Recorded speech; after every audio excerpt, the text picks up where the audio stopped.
Tottenham till I die, Spurs die hard. Tottenham till I die. Tottenham till I die. Tottenham till I die. Spurs die hard. Tottenham till I die.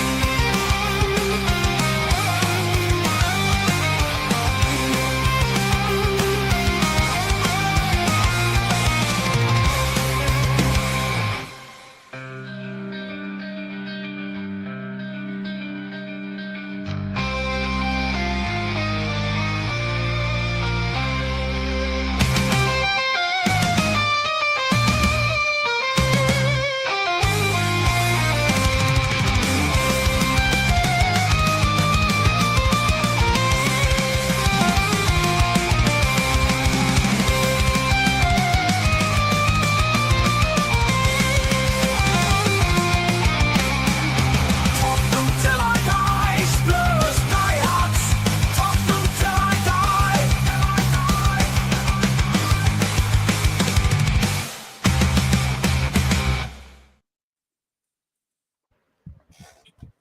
Good.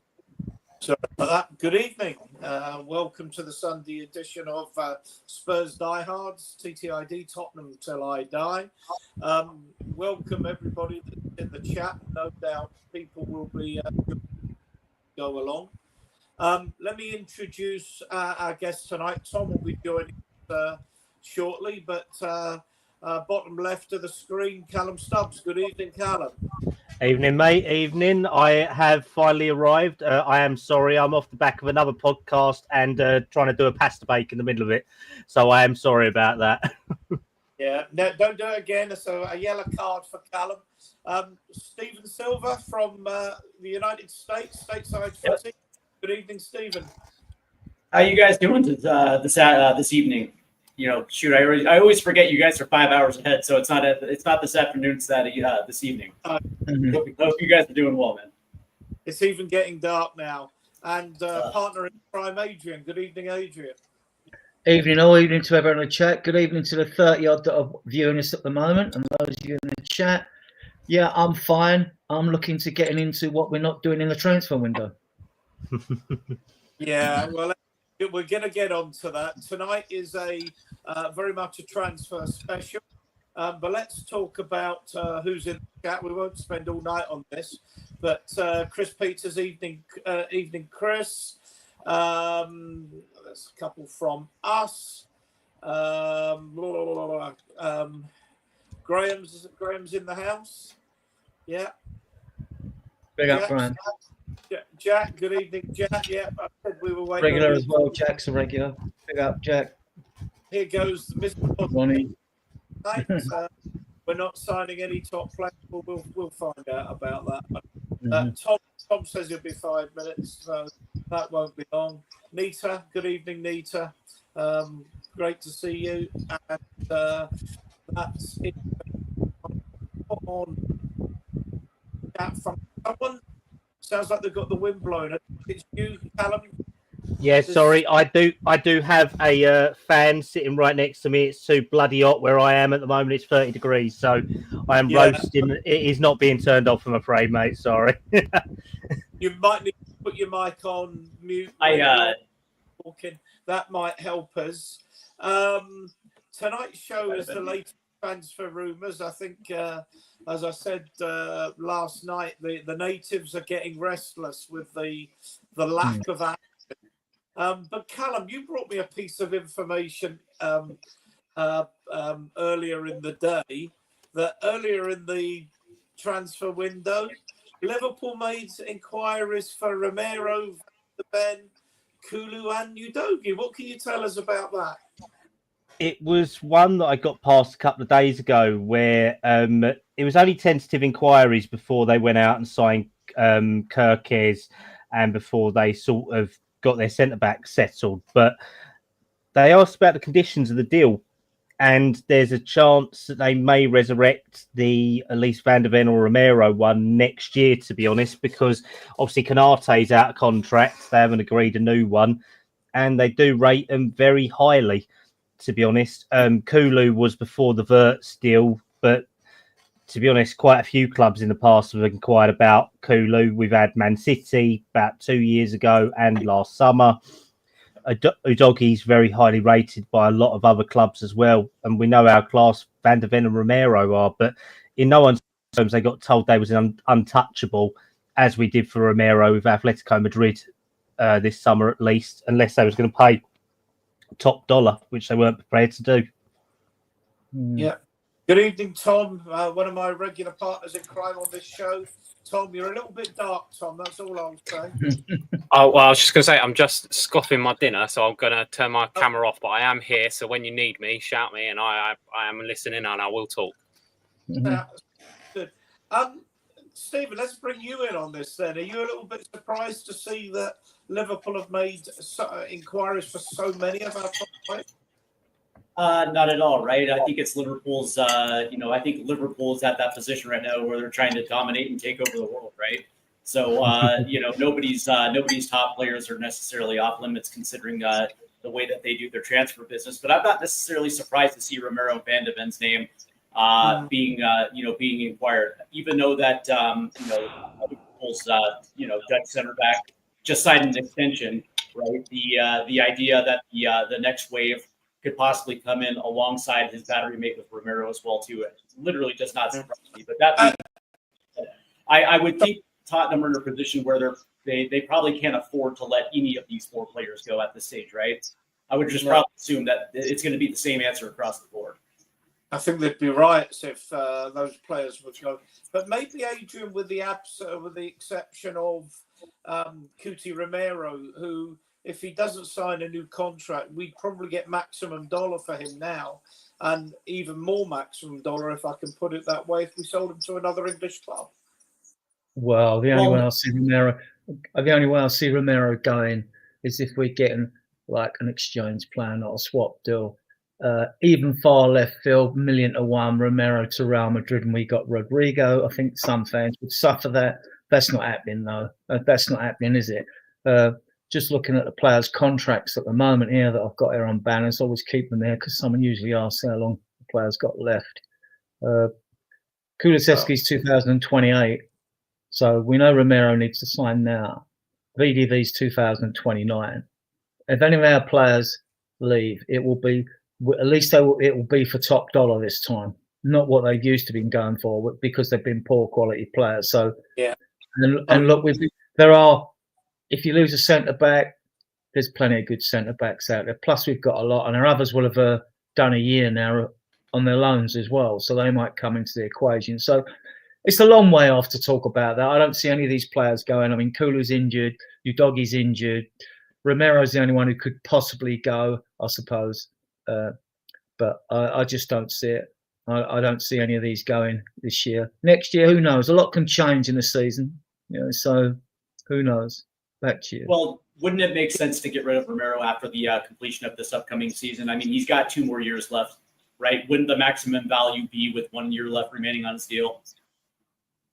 Yeah, it's 27's Romero's. Yeah, so yeah, next summer. Yeah. So, but that was the whole thing. I mean, I've always been no matter how much you like a player, when he gets down to 2 years of his contract, if he doesn't want to sign, there's 2 reasons: either you're not offering him good terms, or he wants to leave, in which case you should sell him. I mean, I always want the best players to stay, even if it means they run down their contracts, because I'm paying to watch them at the ground, right? But no, then you sell them. So Romero, I think Romero will either sign an extension or a new contract. Callum might know more about this. I think he will. Give him the captain's armband. That's the old psychological thing you do with a player, didn't you? Give him the captain's armband, and like it might sweeten him. He's won a trophy.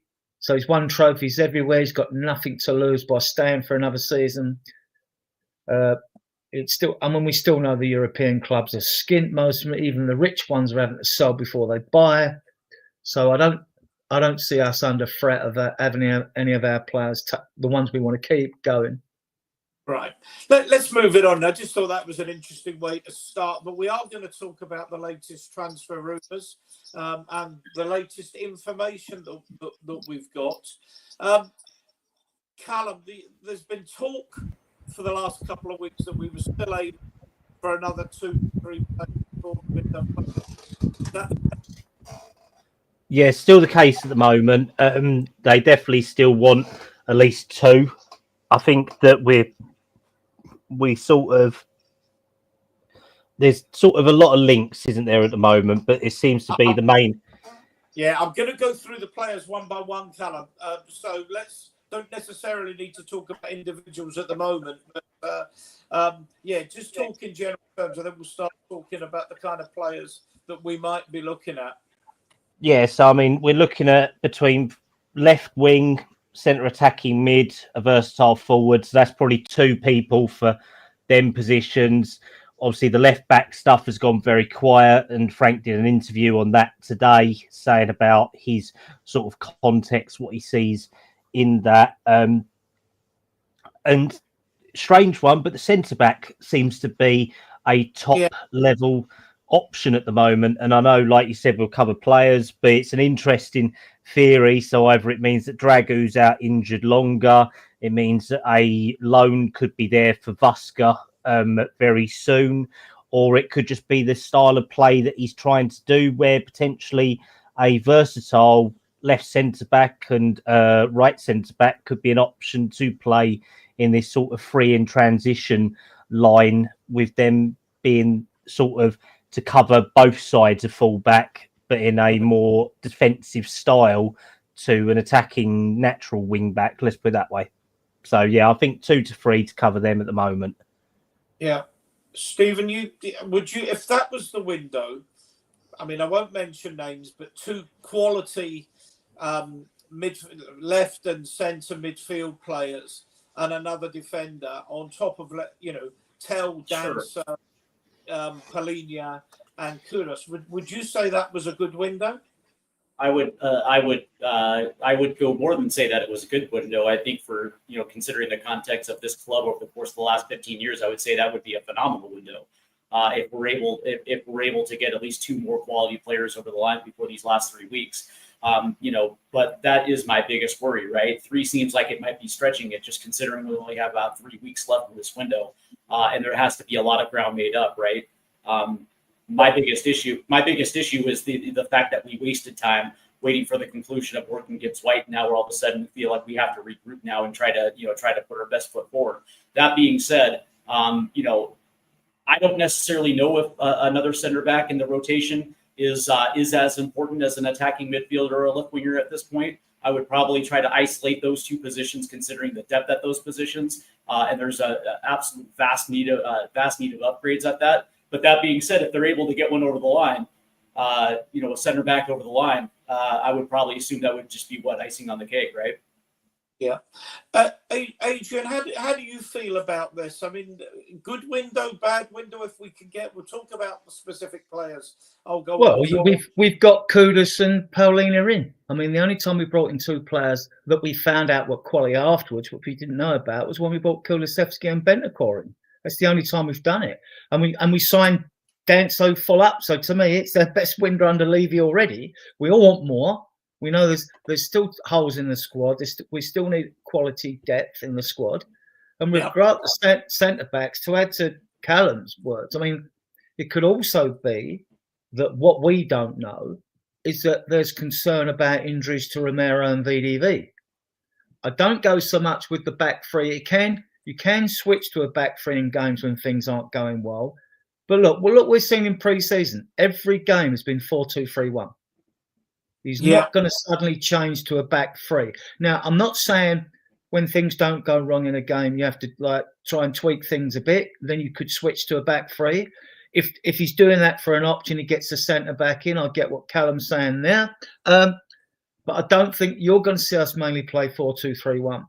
And I like the midfield pivot, so I'm a fan of it, actually. Or 4-3-3, whichever way you want to call it, basically. Yeah, I thought we've been looking more 4-3-3, a bit more like hands than I thought. But Tom's still eating his dinner. I'll let Tom carry on with his dinner. This is the name that went away and has come back again. Stephen, I'll bring you in first here before bringing Cal in. You were the one that said as well that you spoke to someone in the States, said that once again we're talking to this player. Now, I saw something about 10 minutes, 15 minutes before we went on air that saying a foreign journalist, I don't know who he is, saying it's agreed that he's going to Arsenal. He's agreed terms with Arsenal. So yeah. The interesting thing is that this was on Friday night, where I got a nice little ping from one of my contacts that's that's over there in the UK. That's incredibly close to the situation. That said that Tottenham had engaged in advanced talks with Eberechi Eze and his camp right now. Whether or not that led to anything, that was something that I had been trying to confirm all weekend. And today, when I got back to my contact, it said that he still wants to go to Arsenal. That is still his, that is still his dream place. That's exactly where he feels like we'd be comfortable. It's not that necessarily he's saying no to Tottenham. It's just he wants to go to Arsenal, right? That would be his first choice. But that being said, one of the things we just don't know is whether or not Arsenal is going to be able to afford that under their current wage structure. So that's the reason why the door is still left open for Tottenham. But that being said, as of right now, as far as I'm concerned, those talks are still ongoing. Granted, it has been made known that he wants to go to Arsenal. I didn't hear about the agreement between the Eze and Arsenal though. So, Callum. Yeah, so to back up what Steve said, Spurs engaged with intermediaries on Wednesday into Thursday morning. I heard about it late Thursday night, but it was never anything advanced. It was to find the conditions of the deal. And like Stephen said, he still prefers Arsenal because that's his preference.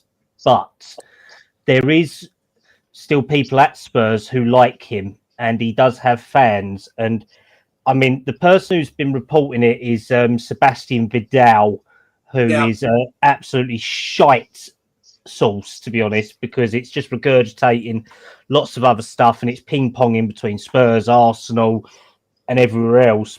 But there have been talks, but it's not advanced, and it's still very much a favourable 70-30 in Arsenal's favour at the moment. But it's whether Arsenal want to move for him, because obviously they engaged contact a month ago nearly now when they was doing the Madueke, the Gyökeres, all of them deals, and it's gone very quiet now, and they haven't been able to move on other players who they probably want to use him to replace. They want to use him to replace Martinelli, ideally on the left-hand side.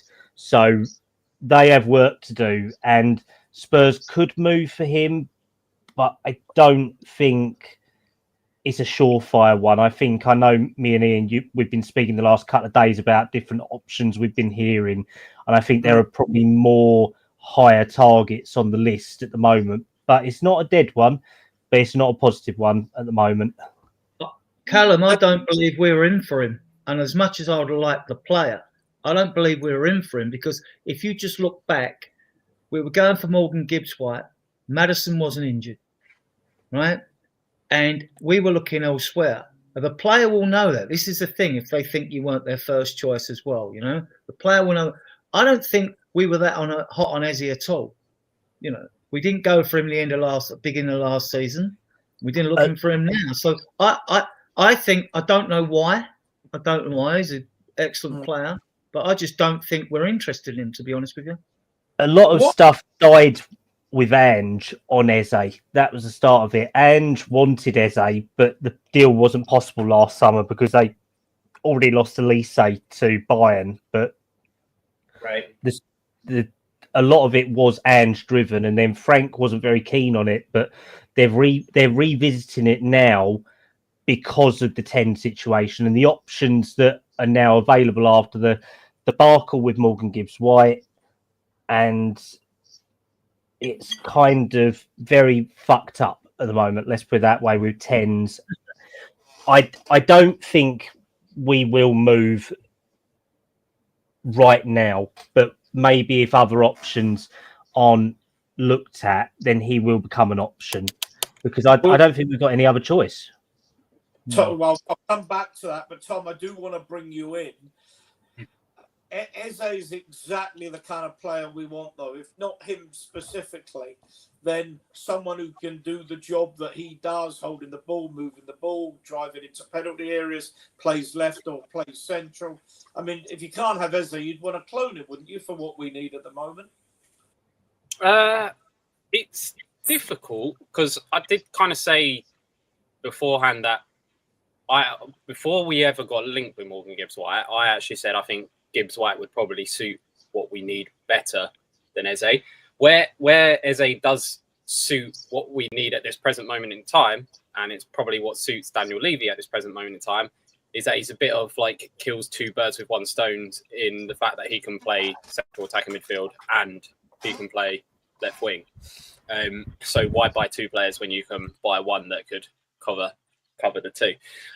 In terms of like he will massively help us in our attack if we was to get him, because he looks after the ball really, really well. And the thing that was glaringly obvious against Bayern Munich is that of our four furthest forward players, only Kudus could actually hold on to the ball for more than 5 seconds.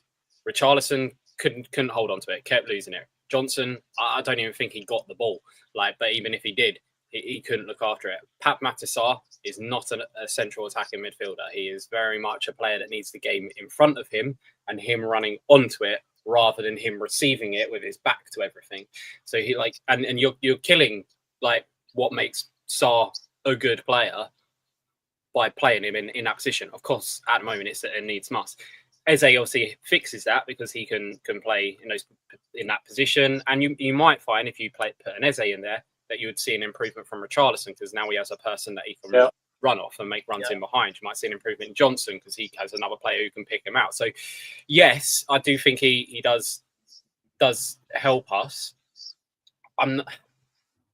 I would like to, if he comes in, I actually would like to see another come in as well in that position. Like, I know obviously we think, I actually could see that Kulusevski is going to be predominantly playing right wing if and when he eventually comes back.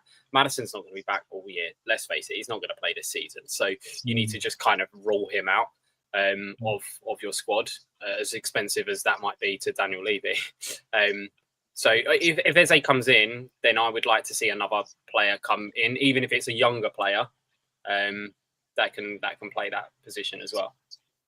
Okay, there's 80 of you now online watching. It's going up. It tends to go up regularly around this time, and we'll see how it does with the earlier start as well. But please do hit the like button if you're watching on X or another forum other than YouTube. Please go onto the YouTube channel at some point. Hit the like, hit the subscribe, and hit the alert button for every alert that we put out. Hopefully, we'll be putting out some, apart from the regular shows on a Sunday, Tuesday, and Friday, that we will also have an opportunity to do some shorts when we actually get some news that we're actually going to sign somebody. Adrian, do you want to add anything? Because I do want to move on to other players that pretty quickly. Just I always think Eze's worth a start because. I mean, I've got to be honest. I'm a big fan. I watched him closely today. I think he's one signing that would really satisfy the majority of the fan base. I don't see it happening. I mean, if we can't get him, please, Xavi Simons. I mean, I think Leipzig, their club have been raped of players for so long now that I think they are not going to let go of him. But and there are others. If it was in a centre back position like Callum alluded to earlier, again, you could go back there and put the 52.5 mil down on the release clause for Piero and Capi and get him. No. I'm not going to talk about, AJ, if you don't mind. I don't want to talk about players that we all think we should sign. I'm going to talk about the players that we've some sort of substantiated. What? Ian, I was just gonna say that something that Adrian sort of hit on there is that I do feel that Eze is probably the one player who we realistically can get that all of the fans would probably be united for. Like, I think with how this transfer window has seemingly gone, if we announce tomorrow that we are signing Eze, I think the fan base would almost flip 180 with how they're feeling with things. I couldn't agree with you more. I couldn't agree with you, Adrian. I think I've done you a service. I think I'm coming on to the player you mentioned, so sorry. I mean, I agree. I think if there was any supporters who said, no, don't rate Ez, wouldn't be the club, be their favourite. Because I think he's a good player. And I think he's a much better player than Gibbs White. I think you can say, well, maybe they play a different role, but personally, I'd rather have Eze any day of any week than Morgan Gibbs White. Any day. Yeah, me too. But let's move on. I'd like both. Let's move on to one I suspect we're not going for. And this is, very much a Marmite signing if we get him.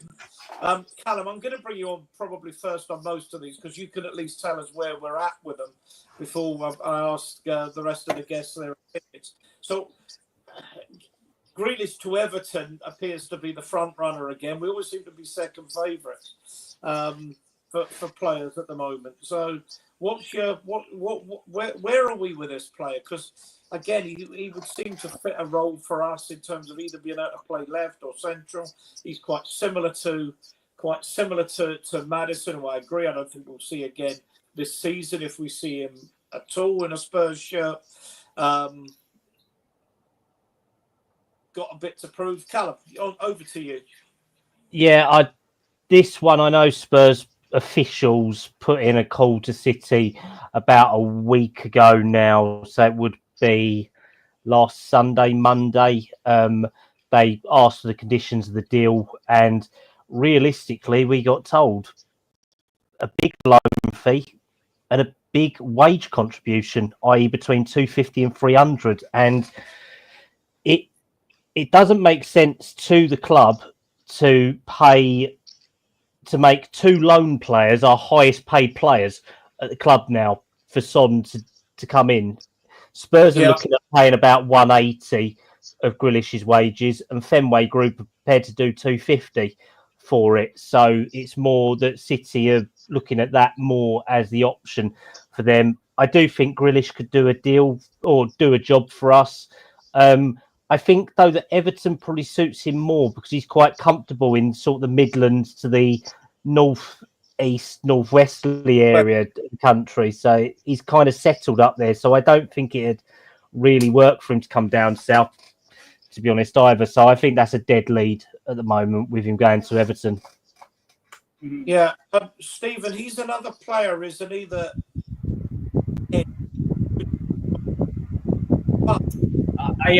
I didn't hear anything you just said there, Ian.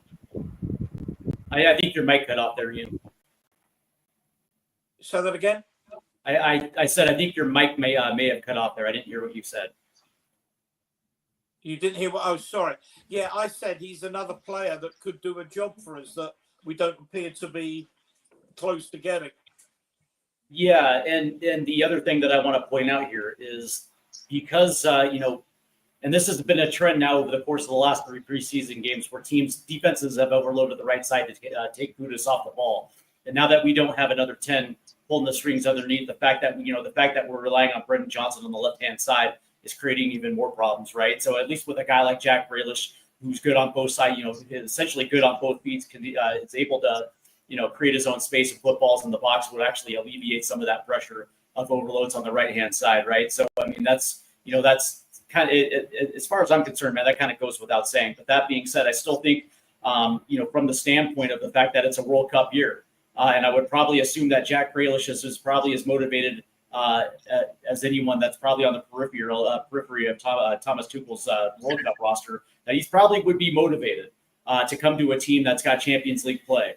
That's going to be in a position to do so, has the potential to do some pretty good stuff this year. So I don't know, man. I actually think that would, I think Grealish to Spurs actually would make a lot of sense, just considering the the lack of upper echelon talent on that left hand side. Yeah, Adrian, would you have Grealish in? All other things being equal, would you have Grealish there? No, not for me. Not for me. Oh, Is he gonna replace Son's goals?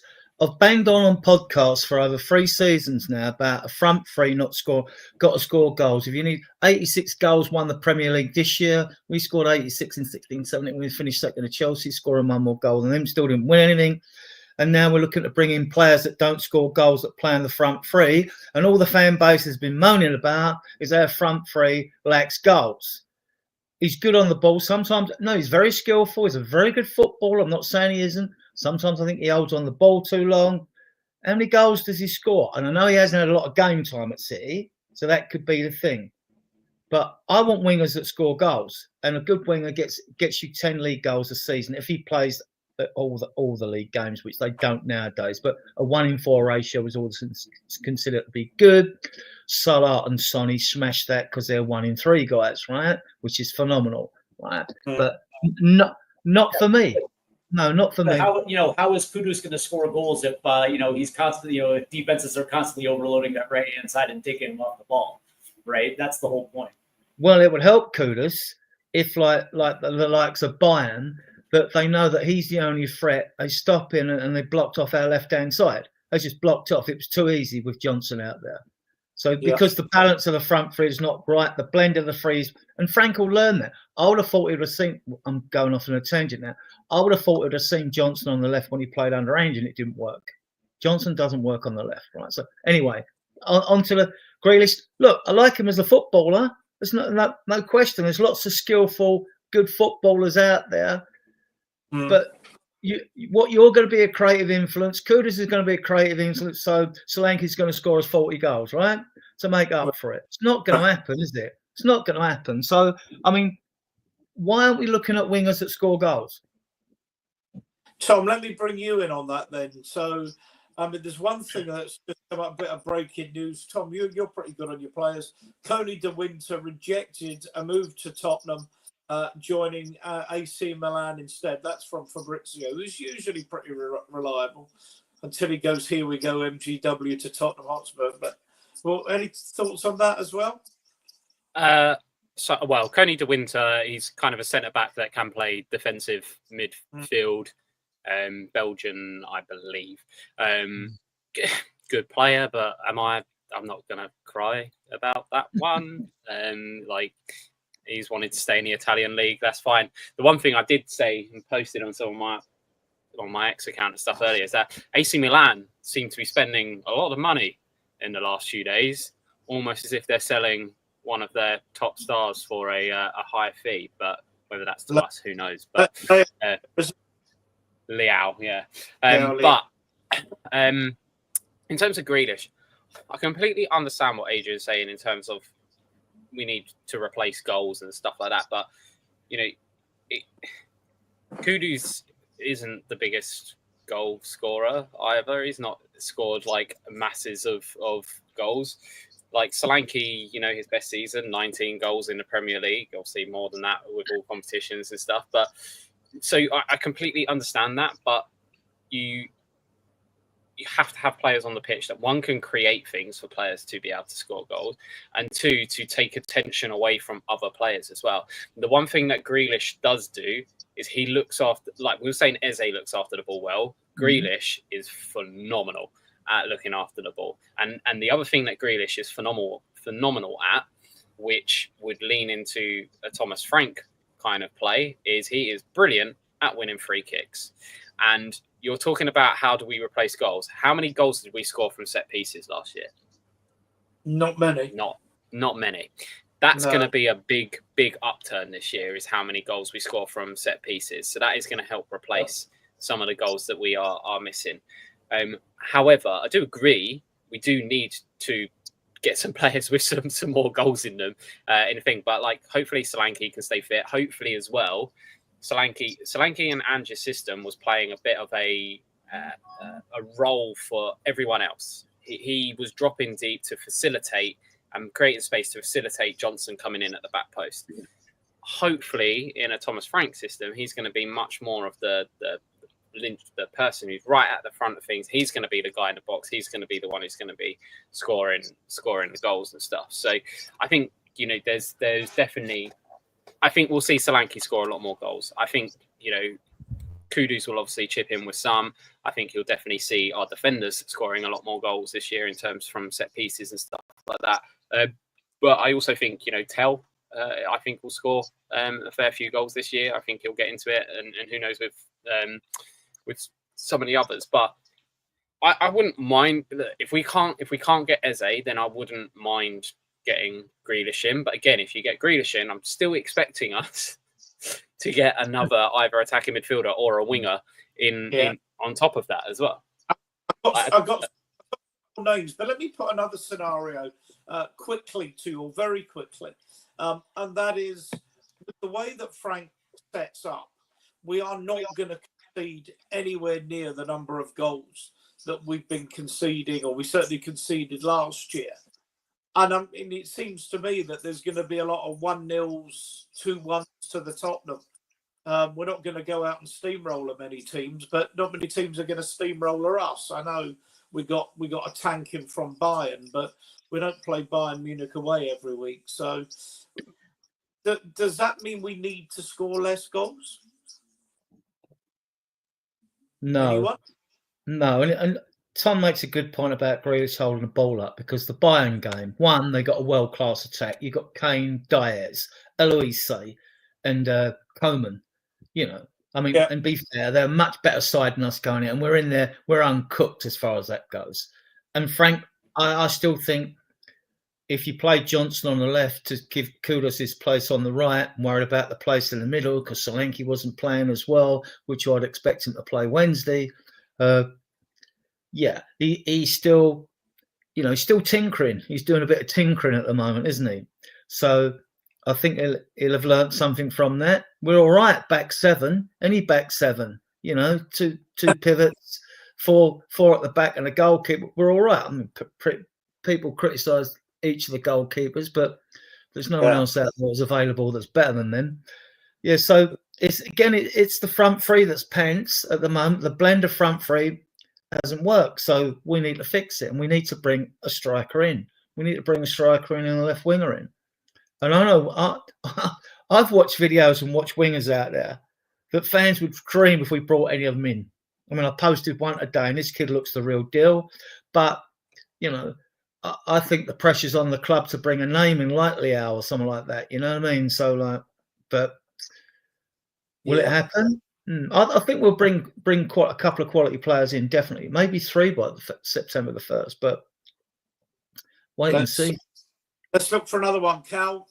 This is one that came up quite extensively. Nico. But it's a complicated deal with the amount of involvement that Real have, whether as a buyback or whether as a sell-on percentages. I mean, I gather he's a player we're interested in, Cal, but I just look at the arithmetic of it and wonder, well, how on earth is that going to happen?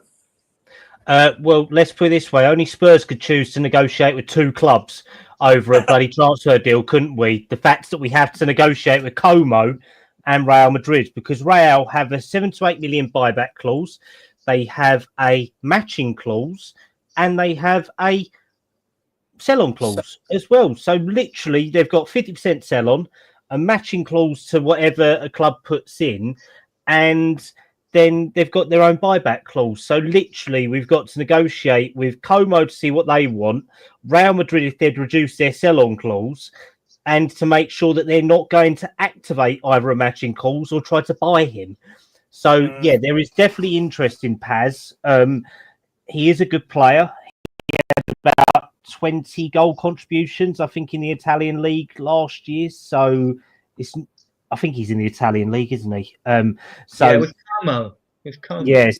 So he's not a bad player. He's a player that didn't really get a chance at Real, but he has done pretty good. I think there is a good player there. I don't know whether he'll solve everything for it, but there's definitely aspects to his game which are good. I think there's interest, but only Spurs could decide to go into another deal with release clauses involved. We've already found out how bad that is with a fat Greek. And now we're literally going into it with Florentine Perez and a difficult club in Real. So I don't think we're learning our lessons. Let's put it that way. No. Stephen? Would I like Nico Paz? Yeah. Does it financially make sense for Spurs, right? Considering bringing in a young kid with so many different factors.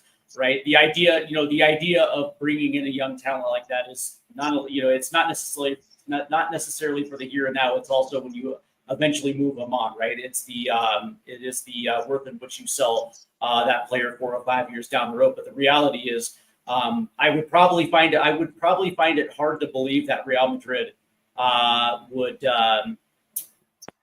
even negotiate negotiate down their buyback clause.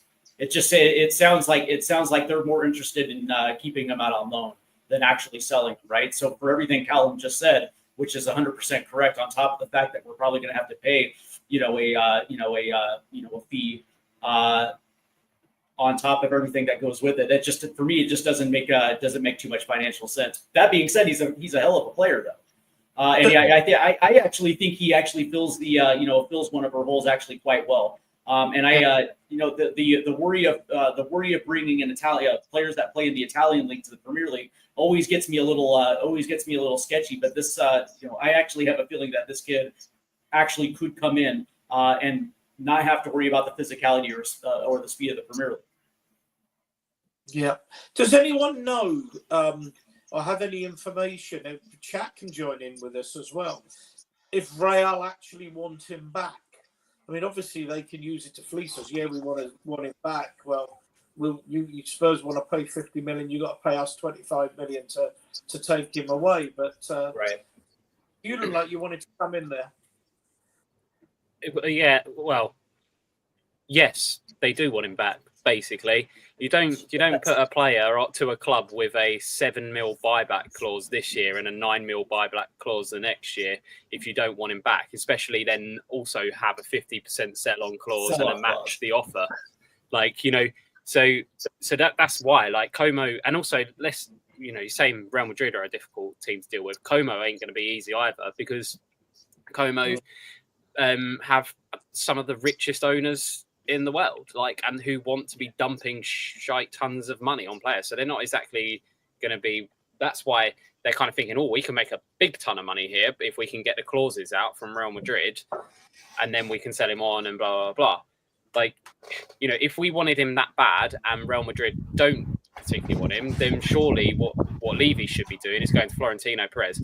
Can you buy him back for your 7 million this year, and we'll give you 30-40 million as well, and then just transfer him to Real Madrid and then transfer him straight over to Tottenham. But I think Nico Paz fully believes that he can play for Real Madrid.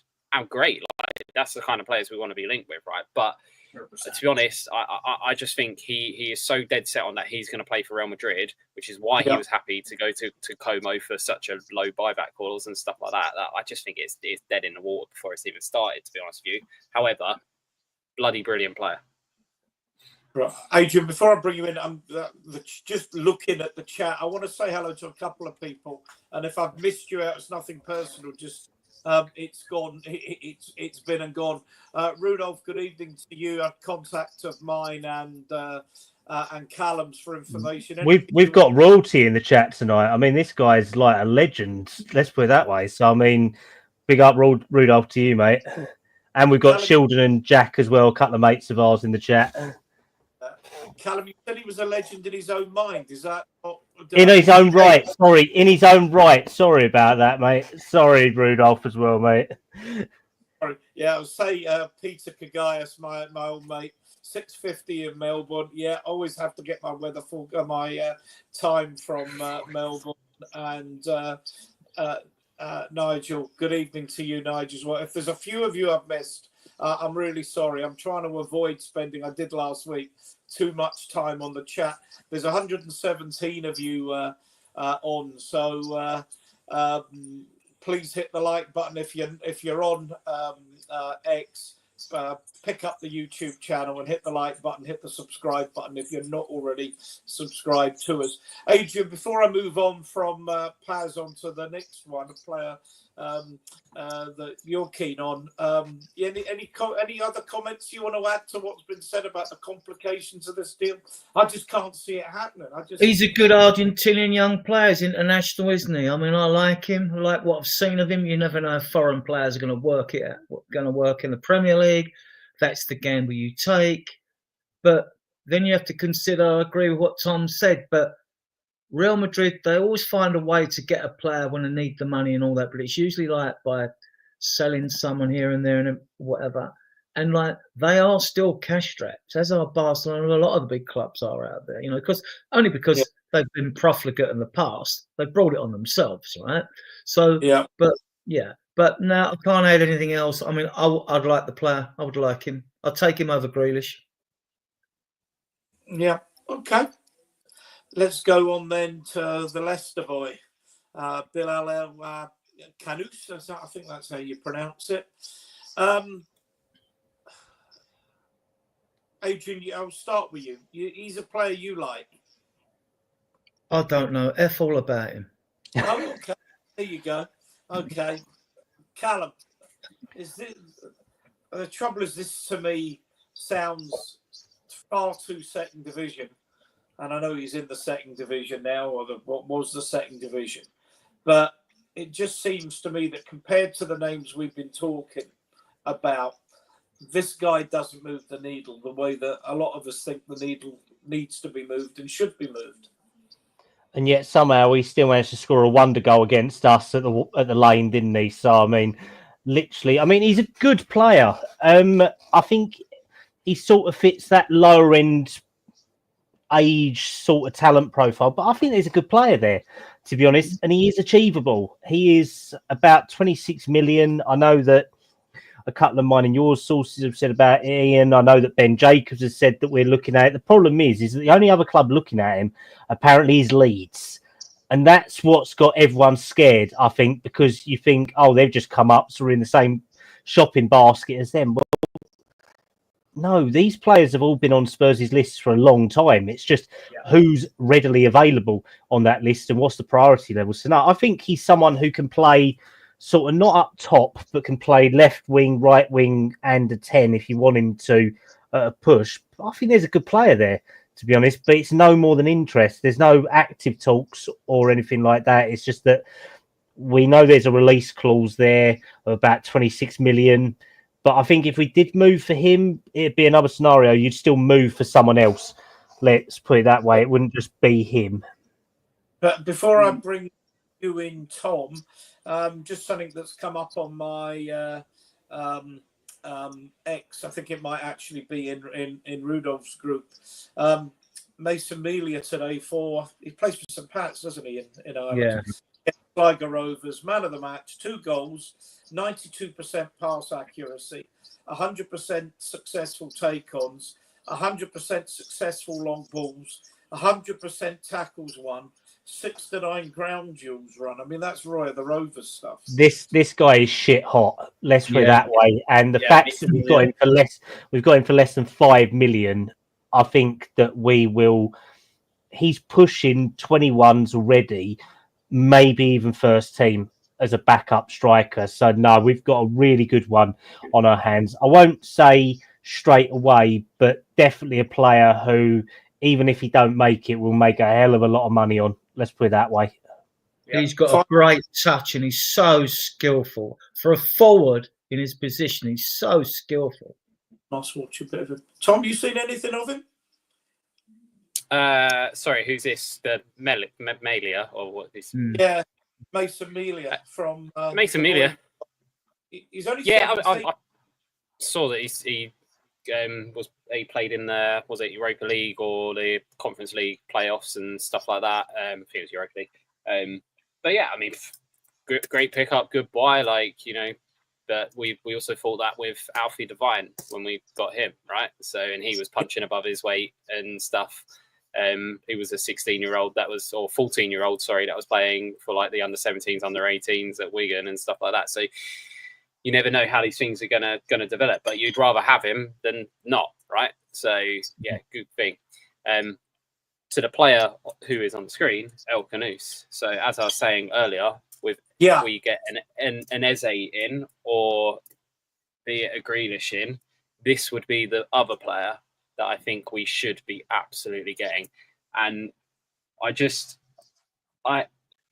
think Spurs fan. I think if the transfer window had been going a bit, if we had got Morgan Gibbs White already and stuff like that, I think people would be all over this transfer. I think it's because we haven't really set the world on fire with our transfer window so far, that we're turning our nose up at a player like this. But he is very good. I know he plays for Leicester, but before he went to Leicester, he was playing either Genk or Ghent. I can't remember which one, but he was playing for one of those two teams, and he was phenomenal there. Like, he was playing Champions League football, and he was, it was Champions League or Europa League, but he was playing European football, and he was playing well, and he got his Premier League move to Leicester. He's 22 years old, and today he got 2 assists for Leicester, and he created 5 or 6 chances, and all I could see thing was how he just looks an absolute level above the Championship. I think, again, for 22 million or whatever his release clause is, it just seems like a no-brainer to me. And he's so good on the ball, and he's really good at picking up in the half spaces and stuff like that, which is something we're desperately lacking. I just think we're just turning our nose up at a player because he plays for Leicester. But Andy Robertson played for Hull City before he went to Liverpool, and also who did Eze play for before he went to Crystal Palace? QPR. Who did Elise play for before he went to Palace? Reading. So just turning your nose up because he's now in a team that's playing in the Championship is just mind-boggling. Because the amount of times that people say that we missed, I can't believe we missed out on Eze all those years ago. Well, you could be missing out on another one here. How many times do we miss out on Maddison, Norwich, Coventry? All of them had to go to via Leicester to come to us, didn't he? Right. It's a no-brainer. And I get it, right? I 100% get it, right? Because Leicester was absolute dog shit last year, right? But when you're actually watching him in real time, right? There was long stretches of time last year where El Khanous was their best player on the pitch, and it was by a wide margin.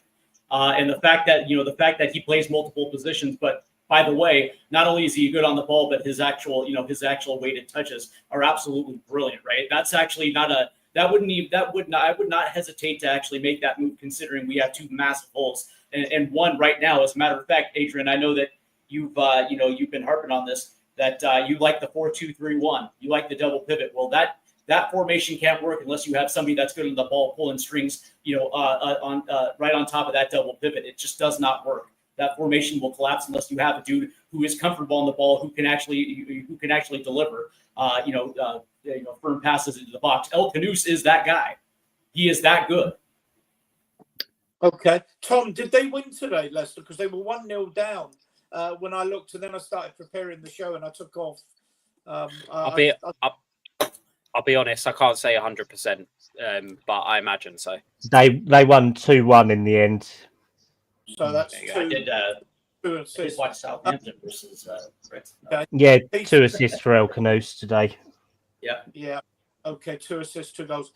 Peter, thank you. Just so much. Thank you.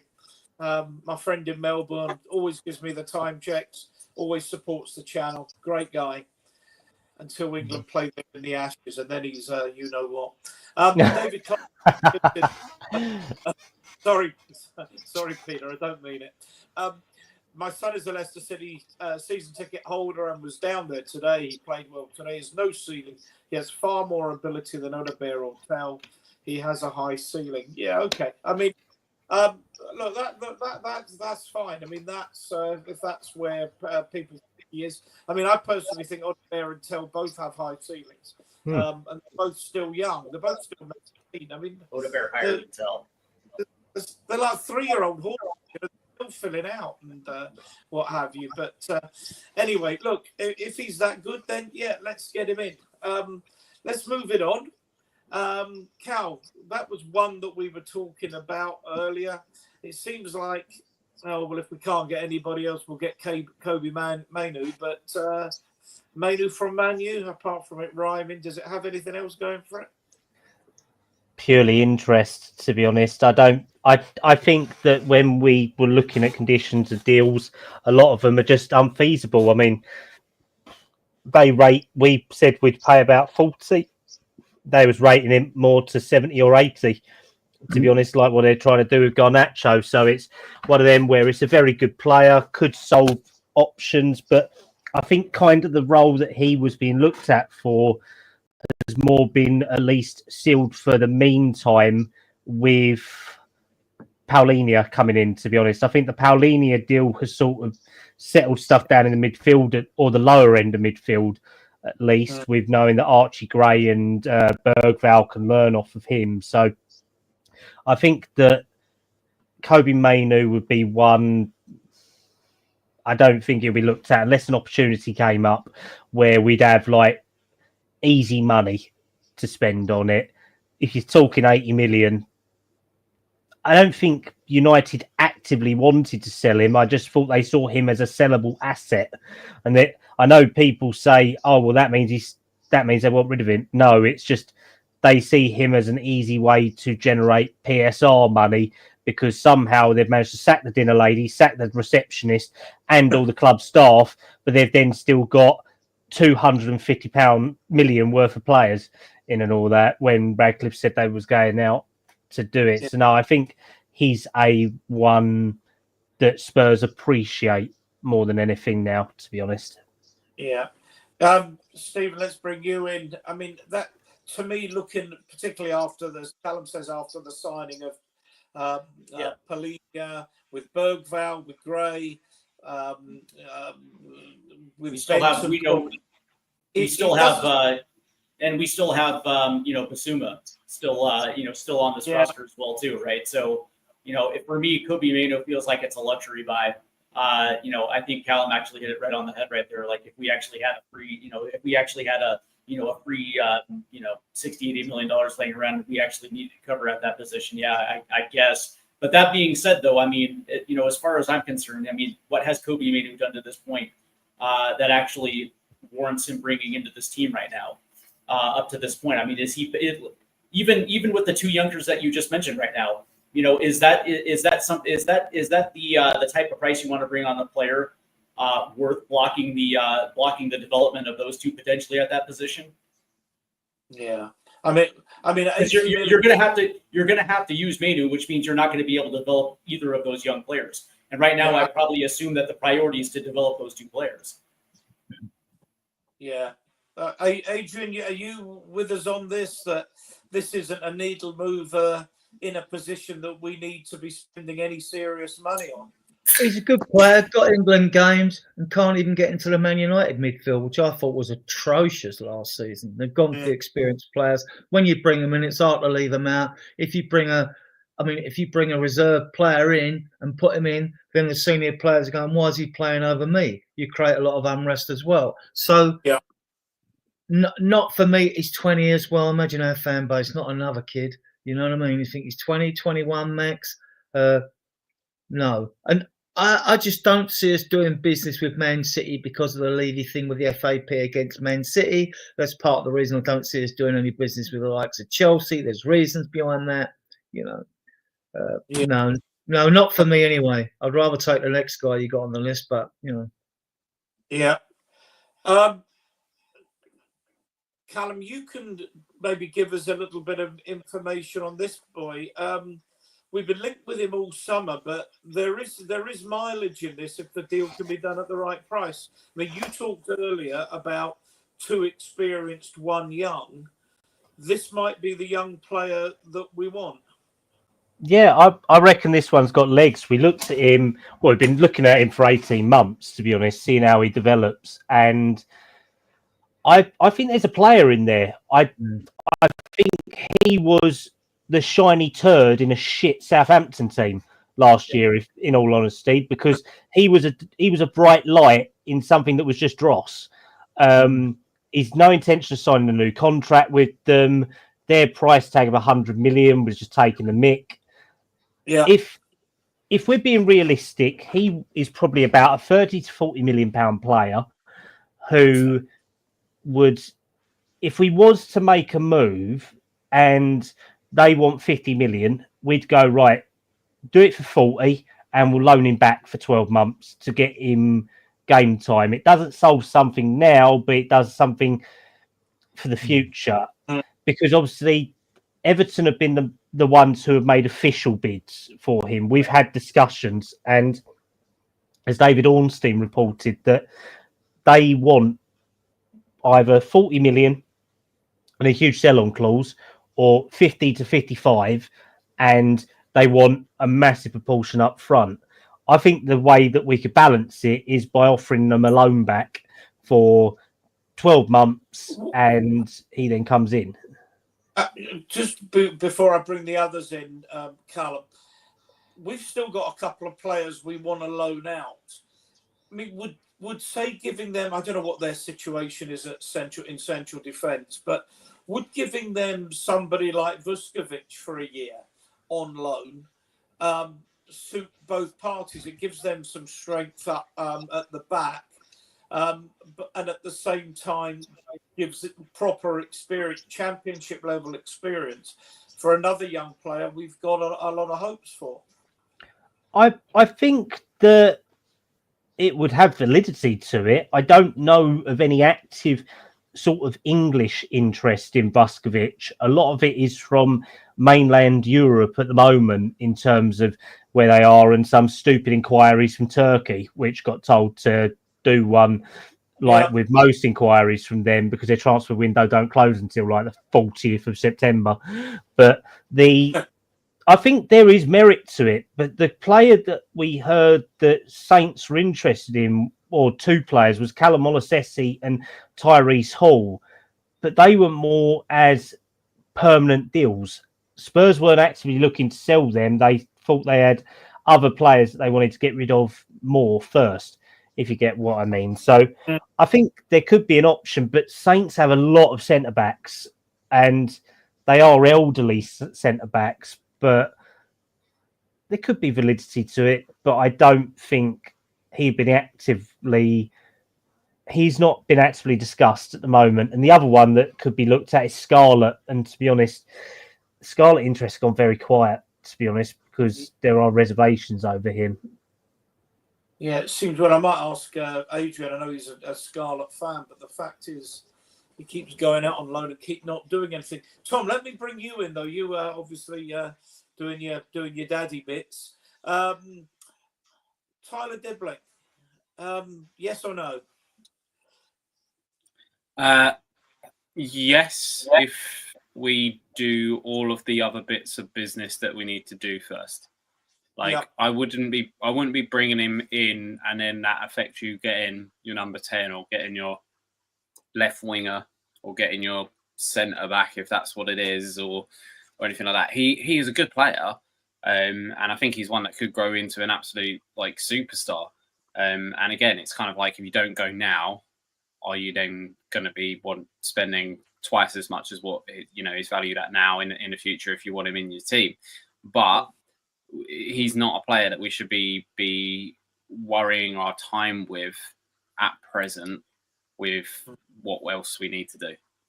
Yeah, Adrian, what I found interesting, he wasn't involved with Southampton at all yesterday. No sign he's got an injury, which would indicate that Southampton might feel they're close to selling him. Yes. Yeah. What's good? See, when I watch a player like that, he is a footballer. Now, by that I mean he's versatile, but he's not versatile like jack of all trades, master in one. He is a good technical footballer, and he can hold the ball. And he's not the most physical. I haven't checked his height, right?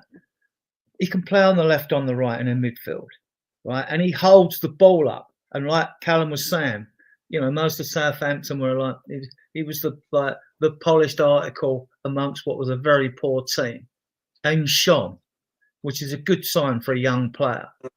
I mean, I agree with Tom though. I mean, we've got important business to do, right? We need to bring in a couple of quality players, but if we could get at least one more quality player in before then we got Dibling, I would be happy. I would be happy because I like the player, but that's just a personal choice. I mean, I like lots of other players people don't like. So, Yeah, I mean, I like. Whoops, sorry. I'm keep up to date with rumours going around. Anything I need to add to the show, so I just dropped my phone there. Yeah, I mean, he's a player I like as well. But there just comes a point where you say, "Are we just abandoning another season and saying, yeah, but it will be all right in 2028, 29?" I mean, there just comes a point where you can't do that to supporters. Yeah. Right, and then also, but also Yeah. Tyler Dibbling is a long play, right? And I think Callum actually, highlighted that perfectly, right? And that was kind of my sentiment as well too, because for the here and now, the problem with Tyler Dibbling is we already have 3 of those players already on this roster. They're going to be jockeying for minutes to begin with, anyways, right? So where does Dibbling fit on this roster for this year, considering we have 4 different competitions we have to compete in, and the narrative around Spurs is they want to compete in all 4 competitions, right? So where does he fit? This don't get me wrong, I like him and I think he would be a very good player, but I question whether or not the signing is for the here and now versus what Callum was saying, where we'll pay a certain amount, but we'll give him back to you on loan for more development, right? How does a guy like Tyler Dibbling help this team compete in all 4 competitions this season? Yeah. Callum, I want to stay this because I like Callum. Is he a Frank signing? Because we don't really know what Frank's signing is as such, do we? Is Dibbling a Frank signing? Sorry, Ian, I didn't. Yeah. I think there's a lot of the process with Frank is that he gives them a profile, a player that he requires, and then they all sit down and have a little cup of tea, little mothers meeting. They sit like you and Ian do, Adrian, and all that. You put your feet up, put your slippers on, and we go. This is what we want. I think that Frank likes developing the young players, as we've seen from Brentford. This interest precedes that, but I think there is an acceptance that it's 50-50 on it, to be honest. It's sort of a profile player signing from it. But I think Frank would take him, to be honest, because Frank has shone more towards the younger players than our older sort of statesman, if you get what I mean. So, yeah, I think it's got Frank going behind it and got Frank's rubber seal on it. Let's put it that way. Yeah. Let's move on. Maybe a couple that we're not coming before we move on to another 1 or 2 that possibly will. Harvey Elliott, I can't see this. Tom, another right-sided player, plays with his left foot. He's all right, but Liverpool apparently want huge money for him. I just don't see that as being. That's just filling a body on the plane, and it's not really going to do it. Tom, it's how would we all feel about him if he hadn't made that stupid video about Harry Kane all those years ago? That's the one thing I just can't get that out of my head. He just comes across as an absolute idiot, and I think that's half the problem is that when people mention Harvey Elliott, I don't instantly think about him as a football player. I just think about that he just seems like an absolute muppet. And don't get me wrong, I'm sure, like none of mine was posted on social media, but I'm sure I did things when I was 16 that I'd look back on now and go, bloody hell, you were a twat, weren't you? But I don't know. I think he's a very, very talented footballer. I think wherever he goes, if he plays regular first team football, I think he'll do very, very well. And I wouldn't be surprised if he ended up getting a call up for England for the World Cup if he's playing regular football. But yeah, again, if we sign him and El Khanous, I don't think that works. I think your choice has to be between Harvey Elliott and El Khanous, and then you also have that other player. You have that Eze. You have that, be it Grealish, be it whoever it might be. I wouldn't sign Harvey Elliott as the main number 10, and I'd rather El Khanous between him and El Khanous. Yeah, Adrian had an excellent under-21 tournament, and England won that tournament again. Yeah, he's a good player, versatile. The report I read, that Callum might know, I might not, I don't know on this one, that they'd already agreed to deal with Leipzig, I think, in Germany, for a loan fee and that. And if we're in, and clubs in the UK know that, we're not so much in a desperate position, but we're in a bit of a corner that they can sort of charge us a bit more. Would I pay 50 mil that I want for a buy for him? No. And the reason is not because I don't rate him as a footballer. If you're talking about spending even 40 or 50 mil on a player, all them players out there, and you can't tell me you get someone in who's more developed than Harvey Elliott is, who probably may go on and be a fantastic player, you know. But we're getting quoted money for players. All right, it's worked with Archie Gray as far as I'm concerned, but not for that amount of money. I mean, realistically, but it's English tax. The English players are well overpriced, aren't they? These youngsters are well underpriced now. I mean, Yeah. so he really should be at his age like 30, 35 mil max, not 40, 45, 50. I mean, we can go. I'm sure we can go shopping in Italy and get players because their market's deflated like the rest of Europe is. Right? I'm sure we can go shopping elsewhere and get quality in. So not for the sort of money Liverpool would want. Yeah, Callum, is there anything in this? Nothing more than interest, to be honest. I mean, he would be one that they may visit later on in the window, I'd say. The figures, just like everyone else has said, they're too high. For someone who didn't break into the Fulham team, he didn't break into the Liverpool team consistently. I mean, he's got fucking Curtis Jones ahead of him. I mean, that prick's shit. And somehow he's ahead of him and all that in the team. So literally, I honestly don't see a scenario where if he did come to Spurs, what would he do?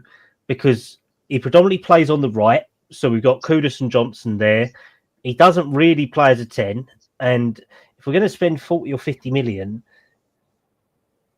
at 22, I mean, he's a good player, but I don't really see it, if you get what I mean. And, okay. Apparently, Tom, yes, you were a twat. Someone in the chat has said. So, I'm sorry. That'll be my dad. That was my dad. Say that, actually. That'll be even better. But yeah, I don't think it's more than interest, and I'm really sorry for that distracting me. That just really got me when I looked down. Callum, when your dad's calling you a twat publicly, you got real problems. Oh, very much so. I mean, to be fair, Tom commented on something the other day to me, and I just went go and shovel some shit and all that as well. So, I mean, literally, it's been one of them weeks for Tom, ain't it, mate? Do we get sanctioned, by the way, if people use bad language online? No. No, okay. No, because we're after 9 o'clock, so we're on Watershed, so we're all right. Right, let's talk about another one very quickly. Is this dead in the water now, Cal? Yeah, I think that based on the fact that we've put in 3 sort of tentative offers to them and they're just not budging, to be honest. And I think today has probably made any deals with Palace even harder, to be honest, because they've shown that they can win a Community Shield and another trophy with a squad that is very low on numbers. I think all it's doing is playing into Glasner's hands, saying, look, if you let me keep my players and then give me more money to go and get the players that I want. I mean, they tried to get Diamandi about 2 months ago. That still ain't gone through yet. So, I mean, I think that any deals with Palace are going to be extremely difficult. And the fact they just kept moving the goalposts, moving them. Yeah, I think this one's dead for at least another 6 months to a year now. And I think that if he has another good season, other big clubs will be sniffing about if they can't get him to sign a new contract. Yeah. I mean, Adrian, tomorrow, apparently the Court of Arbitration for Sport will give their verdict on the ownership issue and whether Palace should be in the Europa League or the Conference League. If they win that appeal,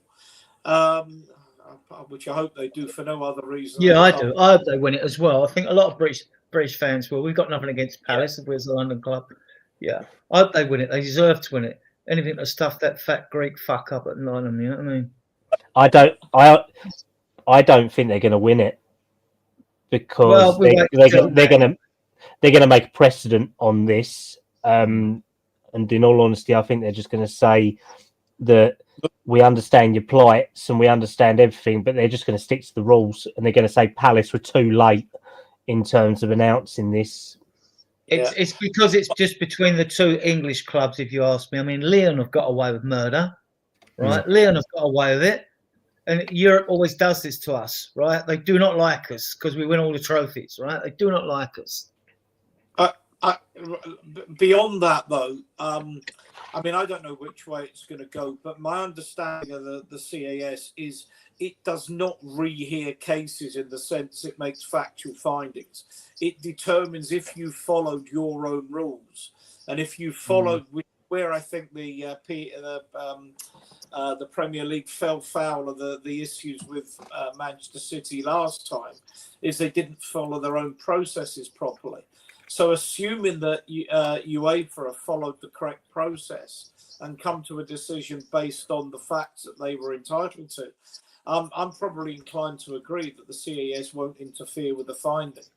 They're gonna let it stand. To be honest, if they act on the rules of the game and the letters of the law, and because if they intervene on this one, it means they've then got to intervene on everything, and it's just going to become a complete and utter mess, and it just undermines anything the FA and UEFA will do. That if everything that they do gets reported, they might as well just become a fucking appellate court, and they will just be appeal after appeal after appeal.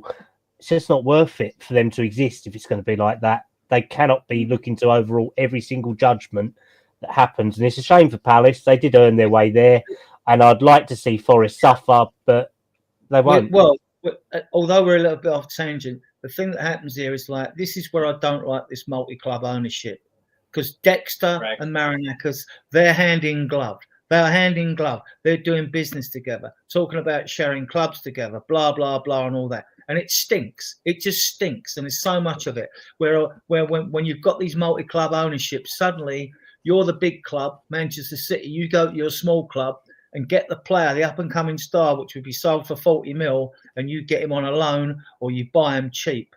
You know, it's crooked. It's as crooked as hell. Like, yeah. Judging by what we're saying, I'm going to move this on because we ain't getting Adam Wharton. yeah.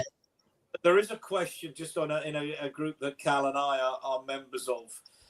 Would you, people in the chat, please answer this as well. Would you still take Morgan Gibbs-White if the opportunity were there? No. Stephen,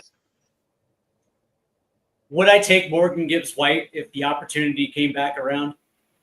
Yeah, 100%. I take Morgan Gibbs-White, 100%. Yeah. Right? He's he's the type of player that actually tilts the field a little bit, right? That dude is an absolute stud, and I wouldn't even think twice, right? Because I don't think through this whole debacle, this was an issue with. And again, I'll be the one to continue to say this. I don't think Spurs were used as leverage for him to get a new deal with Nottingham Forest. I don't think we got played that. I don't think we got played that way at all. To a point where if this thing came back full circle, and we had an opportunity to do it, I don't think anybody on this panel would say no to Morgan Gibbs-White. Okay, Tom, yes or no? Apart from Adrian. Tom? Yeah, absolutely. I'll take him. Yeah, I agree with Stephen. I don't think Gibbs-White leveraged us to get a better deal in any way, shape, or form. I think he was held at knife and gunpoint to do it. Yeah. Cal? Yeah, as long as we get someone else in with him, it can't just be Morgan Gibbs-White for the rest of the window. Yeah, I know, agreed. Adrian, you were a no, were you? Yeah, definitely a no. It wasn't his fault. I'm a yes, so it's 4 yeses and 1 no. Adrian, I'm used to being outgunned. Yeah, okay. Let's go. Right, I keep bringing this boy up for no other reason than he's going to Chelsea, he's going to Chelsea, he's going to Chelsea, he's going to Chelsea. And he still ain't fucking signed. And he's not signed. So as long as he's not signed, he's on the radar. Even if... Well, if he was going to Chelsea, then why isn't he wearing a Chelsea shirt yet, right? Well, that's what I'm saying. Yeah. It turns out they've finally got to the stage where they've got too many players before they can register him. They've finally hit the brick wall. They apparently need to get rid of Nkunku and Jackson to get Garnacho and Simmons in. That's where it is. It makes no fucking sense.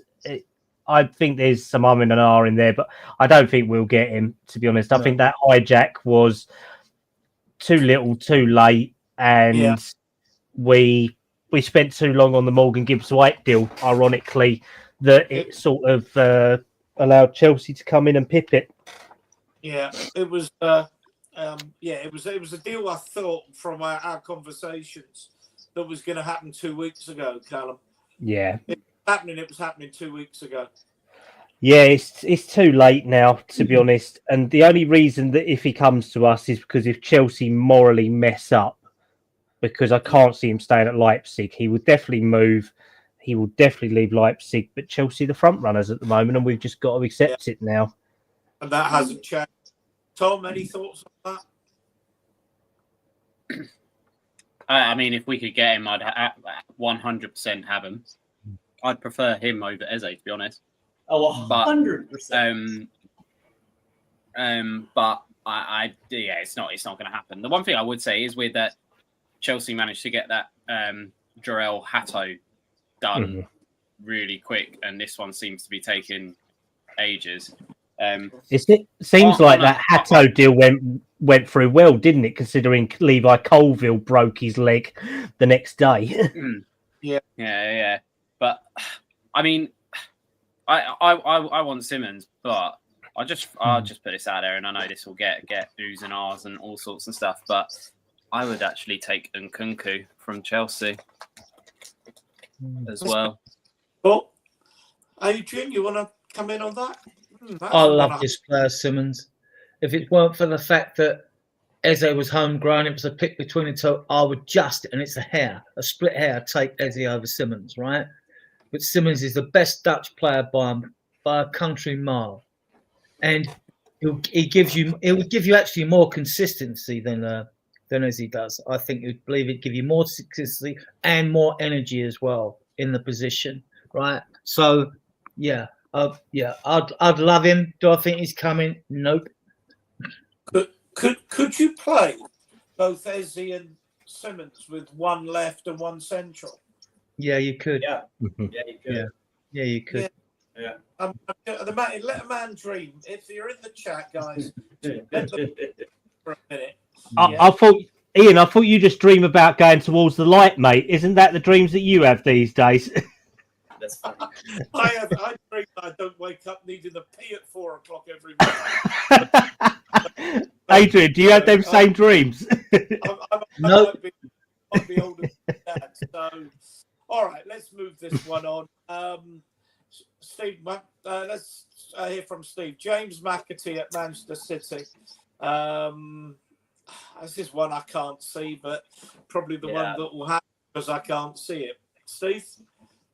You know, the interesting thing is I didn't see a lot of McAtee last season. So the interesting thing about it is from the aspect from the Manchester City side, I can't see Manchester City working with us, even on a permanent move or even on a loan deal. But that being said, I wish I could sit back and tell you how much I like McAtee. But the reality is I just haven't seen a lot of him play. So. Yep, Tom. Yeah, similar. I mean, the only thing that makes me feel like I want to get him is because the last English attacking midfielder that Man City let go turned out to be pretty all right, didn't he? So, but what I know of him is he's more of a right midfielder than an attacking midfielder. I think he can play both, but yeah. I mean, Adrian, if it was. I was sorry. I was just going to say he's much in the same ilk as Elliot for me. I wouldn't mind us getting him as long as we've already got the one. He can make things happen. I mean, he can play midfield. He can even play far left, on the left or right wing. He's like you see him popping up. I see him last international. What's been playing? He was popping up sort of left midfield on the left, trying to come in, trying to cut in from the left and make things happen. He's a good player, Man City player. No, thank you, because he's young again. I want. I mean, if you were talking about McAtee or Elliott or Dibbling. I mean, for me, it would be Dibbling all day long, but particularly with his ceiling, Adrian. Yeah, I mean, they're good players. They're young. You don't know how they're going to develop. I mean, like you'd think looking at them, they've played for England, that like they will develop further. I'm sure they will, and I'm sure then you'll see differences in them. More difference in Dibbling's totally different to those two, as far as I'm concerned. Right, and I would like him, but like it's unless Everton have got a deal and he was left out of the team or whatever, then we'll see, won't we? And if it means look, we shouldn't be panicking. I know the fan base are frustrated, but if you've got priorities in certain positions, or Frank has, I want this deal done first, then do it. If you lose that, look, there's plenty of players out there. I don't get this panic. There's plenty of quality players out there you can get in, especially in Italy and Spain and places like that. You know, I think there's panic because we did 4 weeks ago, we did Kudos. We were announcing, having done Kudos, that MGW was coming the following day. We looked like we were absolutely cooking. Meanwhile, our rivals are signing player over player. You saw, how do you pronounce it? Ekiteke, is that? Ekiteke to Liverpool, Sesko to Man United, all of these. It's a panic road. We've signed off on Ghent, so we've got Paulina in and we've got Kudus in. That is already a very good window. Right? We've never done this under Levy before. I know I want more. You know, I still think this team needs over next, including January, needs 6 players. But it's good. It's an improvement. We have failed much better in the transfer windows recently, in the recent transfer windows. Yeah. Well, okay. I still don't think we're doing enough. Cal, McAtee, anything in this or not? Just talk. To be honest, that he's a player that I appreciate. I don't think he's ever.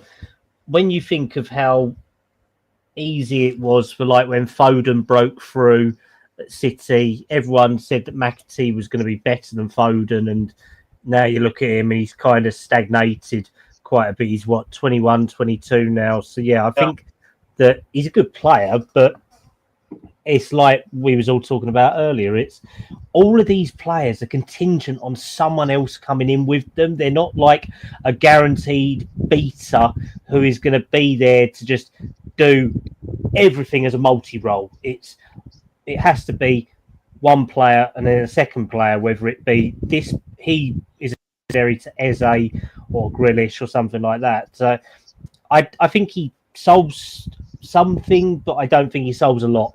And I think the club probably view him further down compared to other players that we've discussed, to be honest. And I think he got about 2 or 3 goals last year and about the same in assists. So he's not like shit hot, if you get what I mean. Yeah. Let's move it on again. I'll bring you back in, Cal, because this is one that you certainly revealed to us that we've been tracking. Middlesbrough midfield player, 20 years old, is he? 23, I think he is now. Is he as old as that? Yeah. I mean, 20 million, the only offer comes from Ipswich. No one else is looking at this point. So I don't see the going to take. Yeah, I don't. Yeah, to be honest, I don't see this one happening now that the Paulinia's deal's happened. To be honest, it was going to be either a young prospect or one of these agent-offered players. And I think now that they've got Paulinia bottomed, I think Hackney's going to stay in the Championship, to be honest, because like you said, the only offer was from Ipswich and he turned that down. I mean, what does that say? It doesn't really inspire confidence, does it? And I mean, to be honest, Ipswich yesterday looked like they could have bloody done with the lad and all that. I mean, they had a fight on the pitch. They had everything going on in their first game back in the Championships. And yeah, I think he'll be a longer term viewed target. But it's like we said about Eze and Maddison earlier. He could be one of them that falls into this category of going around all the clubs, and then he might eventually turn up at Spurs at 28. Yeah. Do any of you others? I don't really waste too much time on a player that no one seems to think we need or want. So, Adrian, Tom, or Steve, you want? He's one of those players, isn't he? Like everyone's looked at. They like he's got something about him. They like but everyone's hesitant to make a move. He's one of them. Like they're not sure enough. Not that there's any certainty about any player, but they're just not sure about it, and everyone's sort of backed off. See how he goes this season. Someone might come in from in January or whatever. I mean, Ipswich put the 20 mil up, didn't they? Everything was agreed with the club, but the player didn't want to go. That's what I heard. But I don't know how true it is. Yeah. But yeah. So I've watched. See, a lot of these players, unless I go and watch the videos, on which I watch loads of videos, and I missed out on the guy at Leicester, the old Canusi guy. But some of them you just don't see enough of to form an opinion. All right. This centre-half thing, I think it confuses us a lot. Couple of names. Callum, that we might be limited what we can say about this, but particularly there's a picture of Slot coming down the tunnel and making a beeline for Mark Gouy and shaking his hand. That Liverpool are very keen on him, but we appear to be keen on him if we can get him for 40 million. But what have you heard any updates on this? Last I heard was just purely interest, to be honest. I know we did the offer back in January. His price tag has drastically gone down with it being 1 year left on his contract, but I still think Liverpool are the front runners, to be honest. If Konate is to go, he will be their option. And I don't think he'd want to come to Spurs to sit on the bench, to be honest. So I think that's the sort of limit of what we can say at the moment based on the information we've got, to be honest, mate. Yeah. I mean that would make a lot of sense. Adrian? I just think this rumour is about Guay because he's got 1 year left on his contract, so it won't just be Spurs and Liverpool that are linked with him. The only thing that intrigued me, we discussed this a bit earlier, was the fact that, like, unless there's concerns about Romero and VDV's injury, becoming injured again, that we wanted to bring in a centre back in, but then what you're doing with Vaskovic, you can't get Vaskovic out on loan until you know whether you're bringing another centre back, and if not, I'd rather Vaskovic stayed because I really rate him. But so he's going to be in the news, Guay, just because he's got 1 year left. He's not going to re-sign. Someone's going to get him. He's going to want European football. Yeah. Well, he would help. He would give us our 8th homegrown player. We've only got 7, even with the injured Maddison. So he would give us the 8th homegrown. I would take the player. He's a good centre back, but he's not a priority as far as I'm concerned. I think I'd rather get 2 midfielders and a striker in than look for another defender. Yeah, Tom, I don't want to be doing Liverpool scouting for them, but as well as the issue with Konate's contract running down, Van Dijk isn't getting any younger either. No, I mean, it'd make perfect sense for him to go to Liverpool.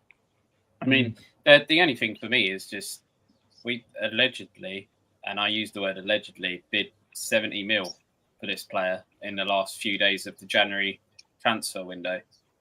And now all of a sudden that he's gone down by almost half that value, we're not interested. What's changed? Like, I know the manager's changed, but if anything, this manager wants a centre back, whereas Ange didn't really want a centre back. He just kind of needed them because they were all injured.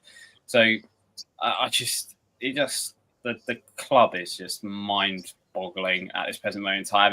And to be honest, just to go on with that, like, I don't know if you saw Thomas Frank's quote from a few hours ago or whatever, where he basically said that things are a bit.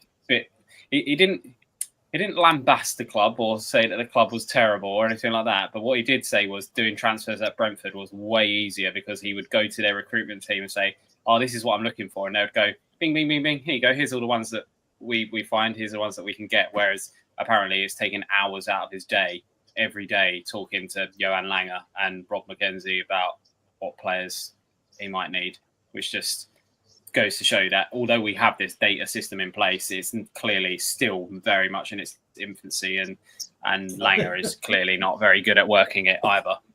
Right. I get that impression. Steve, you want to come in on that?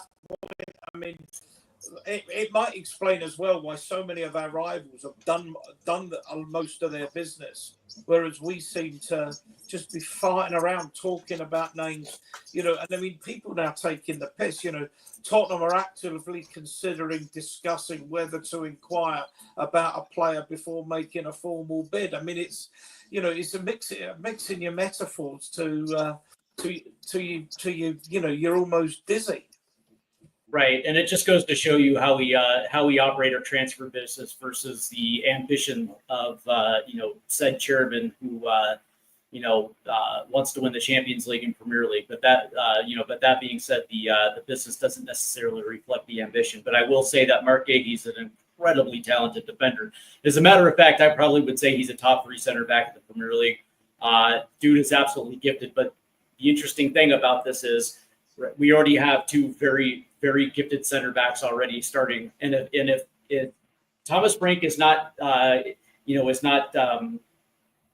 inclined to potentially switch to a back 3 where you're going to get, where you're essentially going to have to give Gahey guaranteed minutes, because understand he's not a rotational type of center back, right? He's a legit starting center back in the Premier League, right? And so now you're asking him to go from a pretty good situation in Crystal Palace, being one of their defensive leaders, now to being essentially being a role player, and potentially being in some Premier League, Champions League, rotation with those two center backs. I just don't think the juice is necessarily going to be worth the squeeze for Mark Gahey. I would probably assume he would rather let his contract go down than leave on a free to Liverpool. I think for him that would probably be a little bit more beneficial. Not knowing the situation with the center back groupings at Tottenham. Yeah. Okay. What time is it? We're going to run for not much more than 15 minutes. Cal has to jump off. I think Tom probably will want to as well. But just very quickly, Adrian, bring you in on this before we talk about just one couple of quick things. This is what our Tom alluded to. Thomas Frank on Johan Lange and Tottenham in the summer transfer window. Obviously, we are signing players here where the process at Brentford, I'm not saying they were better. It's not very well written, this. I think they're very good. I think that Johan and his team is doing a top job. But for them to understand what I'm looking for, so that needs to be aligned. At Brentford, it was aligned. I want that. Okay, fine. We look at it, boom. And now you need to use more time with Johan and Rob and these guys, and then we make presentations. No, I need that instead. So all of that is just extra hours every day, and that's via Chris Cowlin. It doesn't exactly sound that professional, Adrian. Well, yeah, I get it. Look, the main thing, what our biggest gripe about transfers is the speed that these deals are taking or missing out on players, right? That's the biggest gripe. Lang survived the cut, as did McKenzie. A lot of staff have lost their jobs at Spurs. There's a good reason behind that, right? Everybody said, oh, Langer come from Villa. They didn't want him. He's useless, blah, blah, blah. Really? Well, he got VDV in, right? You got Bergvall in, right? We've got Danso in. We've got Kudus in, right? Tell me they're bad deals. All right, we've got Toka Katai in. We've got Yang in, right? And a lot of players have been shipped out, and other players have been shipped out on loan. Lang's not very high profile. I think that might be the issue. Paratici, you'd see him wandering around. He'd be going away games. I loved it. I love to see all that, right? And he's probably still involved in the club. What perplexes me is, like, from the beginning of a season, when it started last season, even under Range, you should have your list of players, because we had them under Paratici, and then you move forward. What you can't do is announce it, and you've got to keep everything quiet, because bear in mind, if we end up going for someone and a player, so a striker, knew we was after this striker, and he finds out he was 4th choice, he might think, why do I want to go to Spurs? I was 4th choice. You've got to keep it quiet. So there's things we shouldn't know, right? What we should be entitled to know for Ali Gold or others are a bit close. Look, I know you can't give us names and all that because it affects the transfer, the fee and everything else like that. but can you at least like give us a hint of what you're after? And the club might come back, or members, those that know might come back and say, well, we are looking for a striker, we are looking for a midfielder, we are looking for a centre back. That's about all we can expect. I would like the faster process in getting these deals across the line, but we're not the only club. I mean, you take Man United with Cunha, right? They on the 1st of June, because I was researching this, on the 1st of June, they broke his release clause. They activated it. They signed him on the 12th, 12 days later. And there must have been conversations between the 1st of June. Sticking with Man United, how long has it taken them to get Mbeumo over the line? So we're not the only club that is slow doing deals. Some deals are more complex. And as Callum made me laugh earlier when he was saying about, but only Spurs are going for Paz when someone else has got a sell-on clause, a release clause, or maybe other complicated things, you know? Adrian, I'm a bit more concerned, though, at the fact that too few players seem to want to come to Tottenham. We've got the stadium, we've got the training ground, we've got Champions League football. We've got so many things that are attractive. And apart from the fact we don't appear to be attractive to a lot of players. I'm in agreement that I'd want the players in. You want them to have a pre-season and all that. If there's for reasons that we don't know, we can't get players we want, or Frank's turned ones that we may have been interested in down. We don't know nothing about that. I know that September the 1st will be 2 weeks into the season, but if by then when the window closes for us, not for Turkey or Saudi Arabia or Scandinavian countries with the cold weather, if we've sorted out, if we ended up with a very good transfer, I think we've had a good transfer window already, to be honest with you. But to have a very good one or an excellent one means getting another two or three quality players in. If we've got them by September, I know it's late, so I'm as frustrated as the next person. You know, you'd like to think we'd get one or two in this week because we got the first game on Saturday against Burnley at home, which we're all going to, right? So, yeah, I get that, but like, I'm not. We're obviously trying to do business, as Callum has alluded to. We're trying to. So, who we are really interested in? Well, I don't trust the media to start with.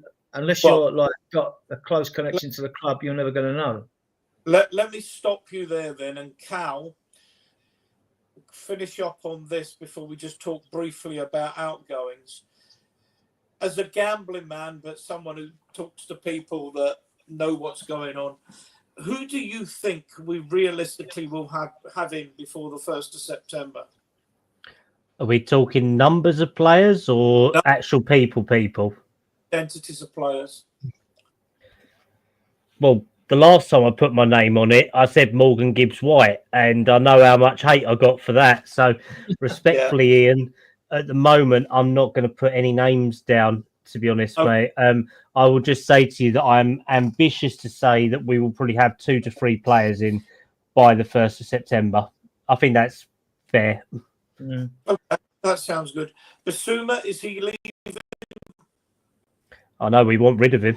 Let's put it that way. I think we would realistically take about 15 million for him at this rate. And there's been talks that he's had a frank talk with Frank, as we've all taken the piss out of this week. But realistically, he's not up to the standard that we want anymore. So, yeah, they want rid of him. I reckon he could end up going to the bloody Turkish league. I just know how this one's going to go. It's probably going to be the latest transfer that we do in the window, and it'd probably be like a Davinson Sanchez one. He could fill his pockets in Saudi Arabia. I don't think he'd go there. I think he wants to stay around Europe, to be fair. Yeah. I didn't put up deliberately Basuma and then a Paqueta swap because that appears to be absolute dead duck. Yeah, that one was an inquiry at the best of things. It was just talks between the clubs, seeing who would be interested in who, and based on our valuation and their valuation, there was about 50 million between the two in their favour. Let's put it that way. Okay. I was going to ask. This one, Juventus is dragging out, Callum. What's happening there? I think that they're just trying to shift players off their wage bill, Juventus, to be honest, because they're like Chelsea. They've got a lot of people they don't want, but they are getting closer on a deal. I don't think Moani was anything more than inquiry, like what we said. What about, was it last week that we said that there was Zayn Emery, a left back, and Moani that Spurs spoke to PSG about, and it didn't go any further. Figures just don't stack up, and Moani doesn't really want to come to England, to be honest. It's more likely he'll go to Juventus. And Wizard's going to Newcastle. Is that? I mean, that one's weird. I don't know what's going on there. I don't know whether he's at war with Brentford. I don't know whether Newcastle have actually opened more talks after the first deal. It's a really strange transfer. But let's put it this way: I'd steer clear of him, to be honest, because he's shown he'd go on strike, and if he wanted his own way at Spurs, he'd do it there as well. We don't need that sort of argumentative stuff, and I think Frank's quite shocked about it, in all honesty, as well. Callum, what about Lookman? He's on the transfer list at Atalanta, isn't he? He was offered last year to us as part of Paratici's playbook, but nothing was ever done. And to be honest, I've got reservations on him in England, to be honest, because he's gone out to Leipzig and Atalanta and done well, but he was shit for Everton, wasn't he? So I wouldn't take the risk, not 45 million of what they want, to be honest. And he's got his heart set on what, AC or Inter, isn't it anyway? What about the other two that have been linked recently? Jackson and Leo. Leo from Milan. Leo not happening. Jackson not at that fee either. Okay. Yeah. So what about the outs? I mean, yeah. Sorry, Adrian. These are ones. No, that's okay. Stuck them up on the list because I didn't want to stick too many up that just to knock them down. We've got a couple there. Like, well, one or two that we're not going to be going for. Actually, Callum, there was one I did miss because I went to. Is Scalvini still of interest? Still of interest. First, that's maybe where the a full-back option has moved into a versatile senior centre back. So yeah, definitely of interest. Nothing further at the moment. We've looked at him for 2 seasons now, and he's at Atalanta, isn't he? Yeah. Yeah. Hill, there have been talks with, I believe it's Bologna. Nothing's agreed yet. There is a tentative overview to getting the deal done, but it'll be a loan with an option or obligation to buy, sort of the like Dyer and Højbjerg deal. It just helps Bologna move their finances about. So that one hopefully should happen in the next 2 weeks. Solomon is just being a prick, won't go. And also that Richarlison is not interested in going. A lot of it is just, and everyone says just isolate these players and get them out. Well, it's like we said last weekend. It's between, I think I sent it to you the other day, wasn't it, Ian? I said that it was between 300 and 375 grand a week on wages between Solomon, Hill, Richarlison and Basuma. If we moved that, you could get some very good Premier League players for that. But Spurs have still got that on the books. How can you physically do that? And everyone goes, I'll just pay the money. Well, no, that's not good business. That's scattergun, reactionary, idiotic business. And it links in with the Daniel Levy and Neville interview where he said it's not sustainable how these clubs are doing it. And I make him right on it. I'm not a happy clapper with Levy. I don't agree everything, but we have to be productive with this. And if these players ain't going, we're stuck with them. With all due respect, if you run and you set a budget and you stick with a budget. There will always be an opportunity here and there to do something slightly different that comes out of left field.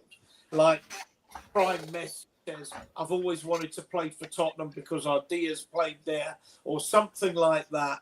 And I want to come, and you've got to say, well, okay, it's going to cost me $500,000 a year, $500,000 a week, so I'm going to do it. But if you're running a club, and I'm not talking about football clubs, any business, you're running any business properly, you've got a budget, and save for exceptional circumstances, you stick to that model. People might not like it, but I'm not a happy clapper for Levy either.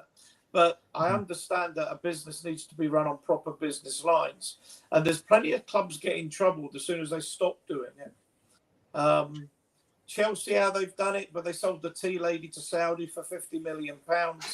You know, the ticket office manager, he's gone to America for another £60 million. I mean, that's you know, but they're feeling it.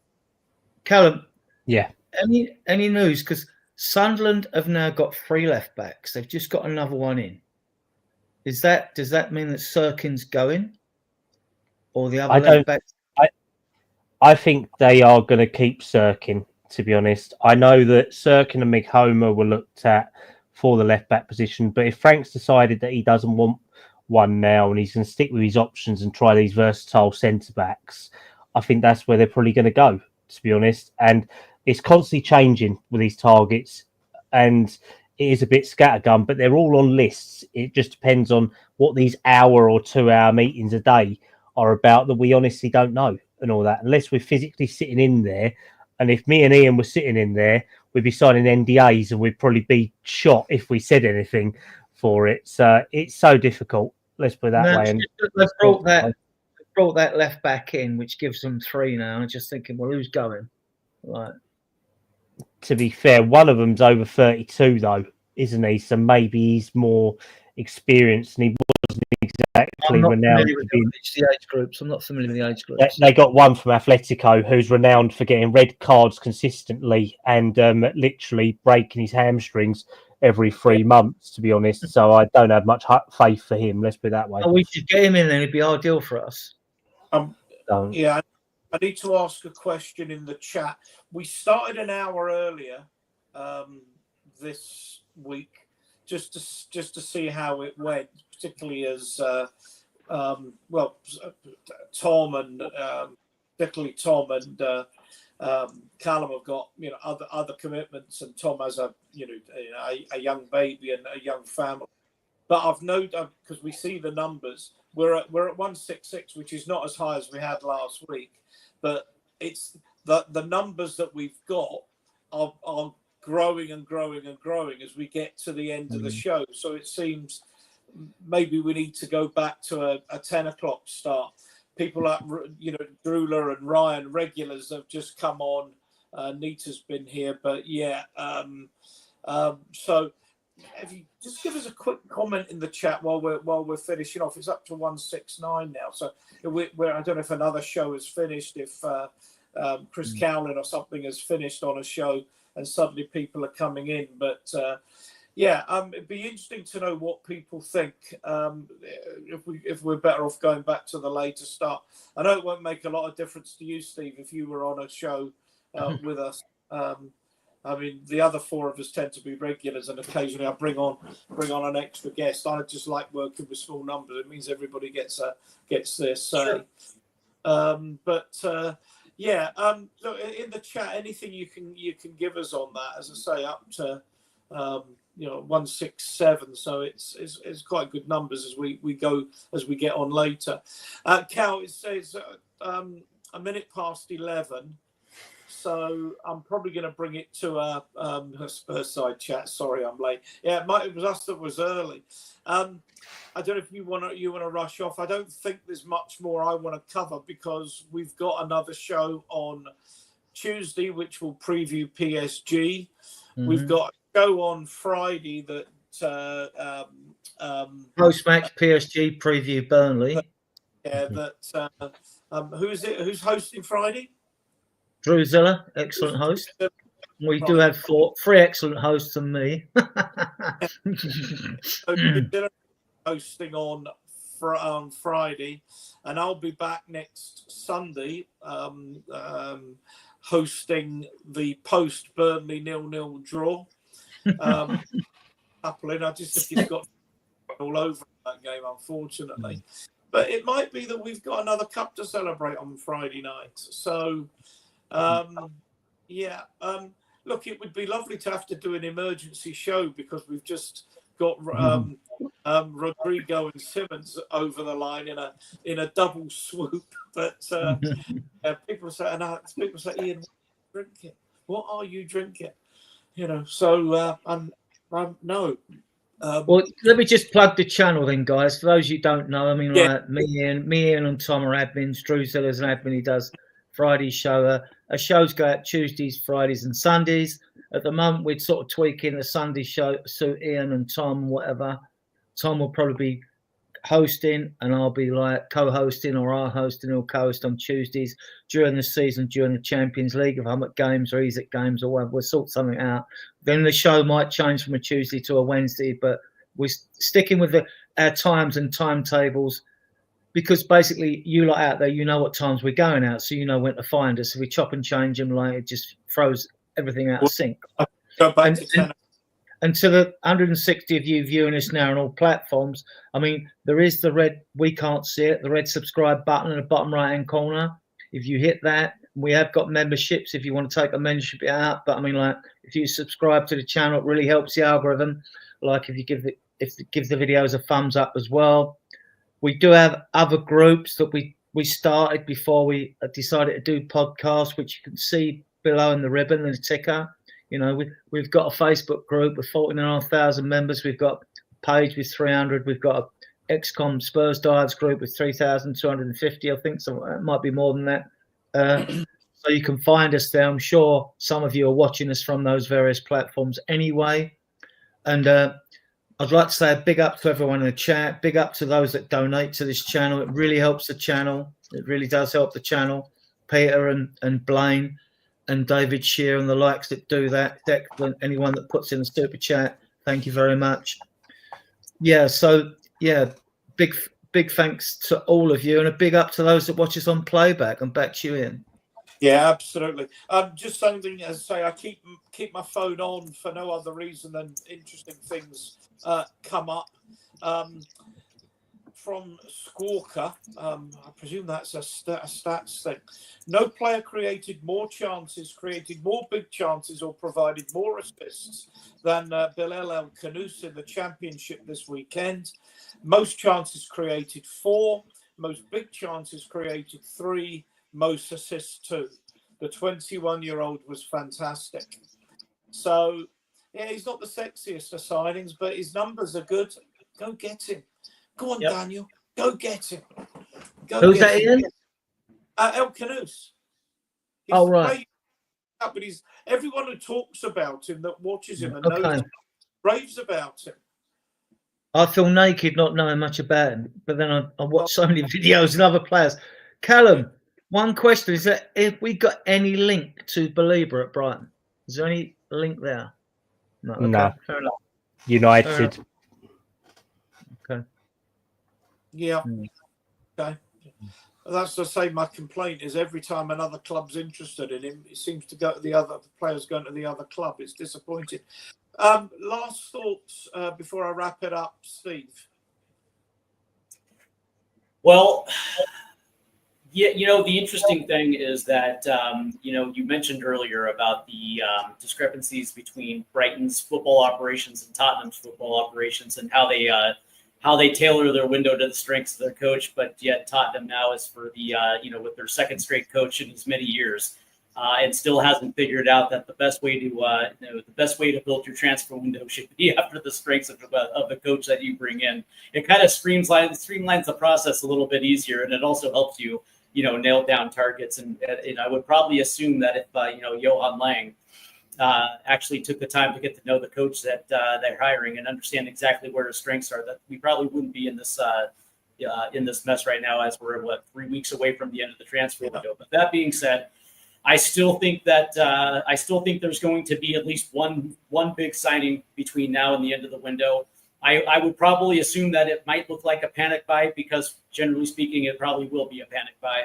But that being said, I think maybe 1, maybe 2 at the tops. I just don't think this team works fast enough to get anything more than 2 with 3 weeks left to play. Yeah. Tom, any final thoughts? I don't have much different to say to what Steve said, to be honest with you.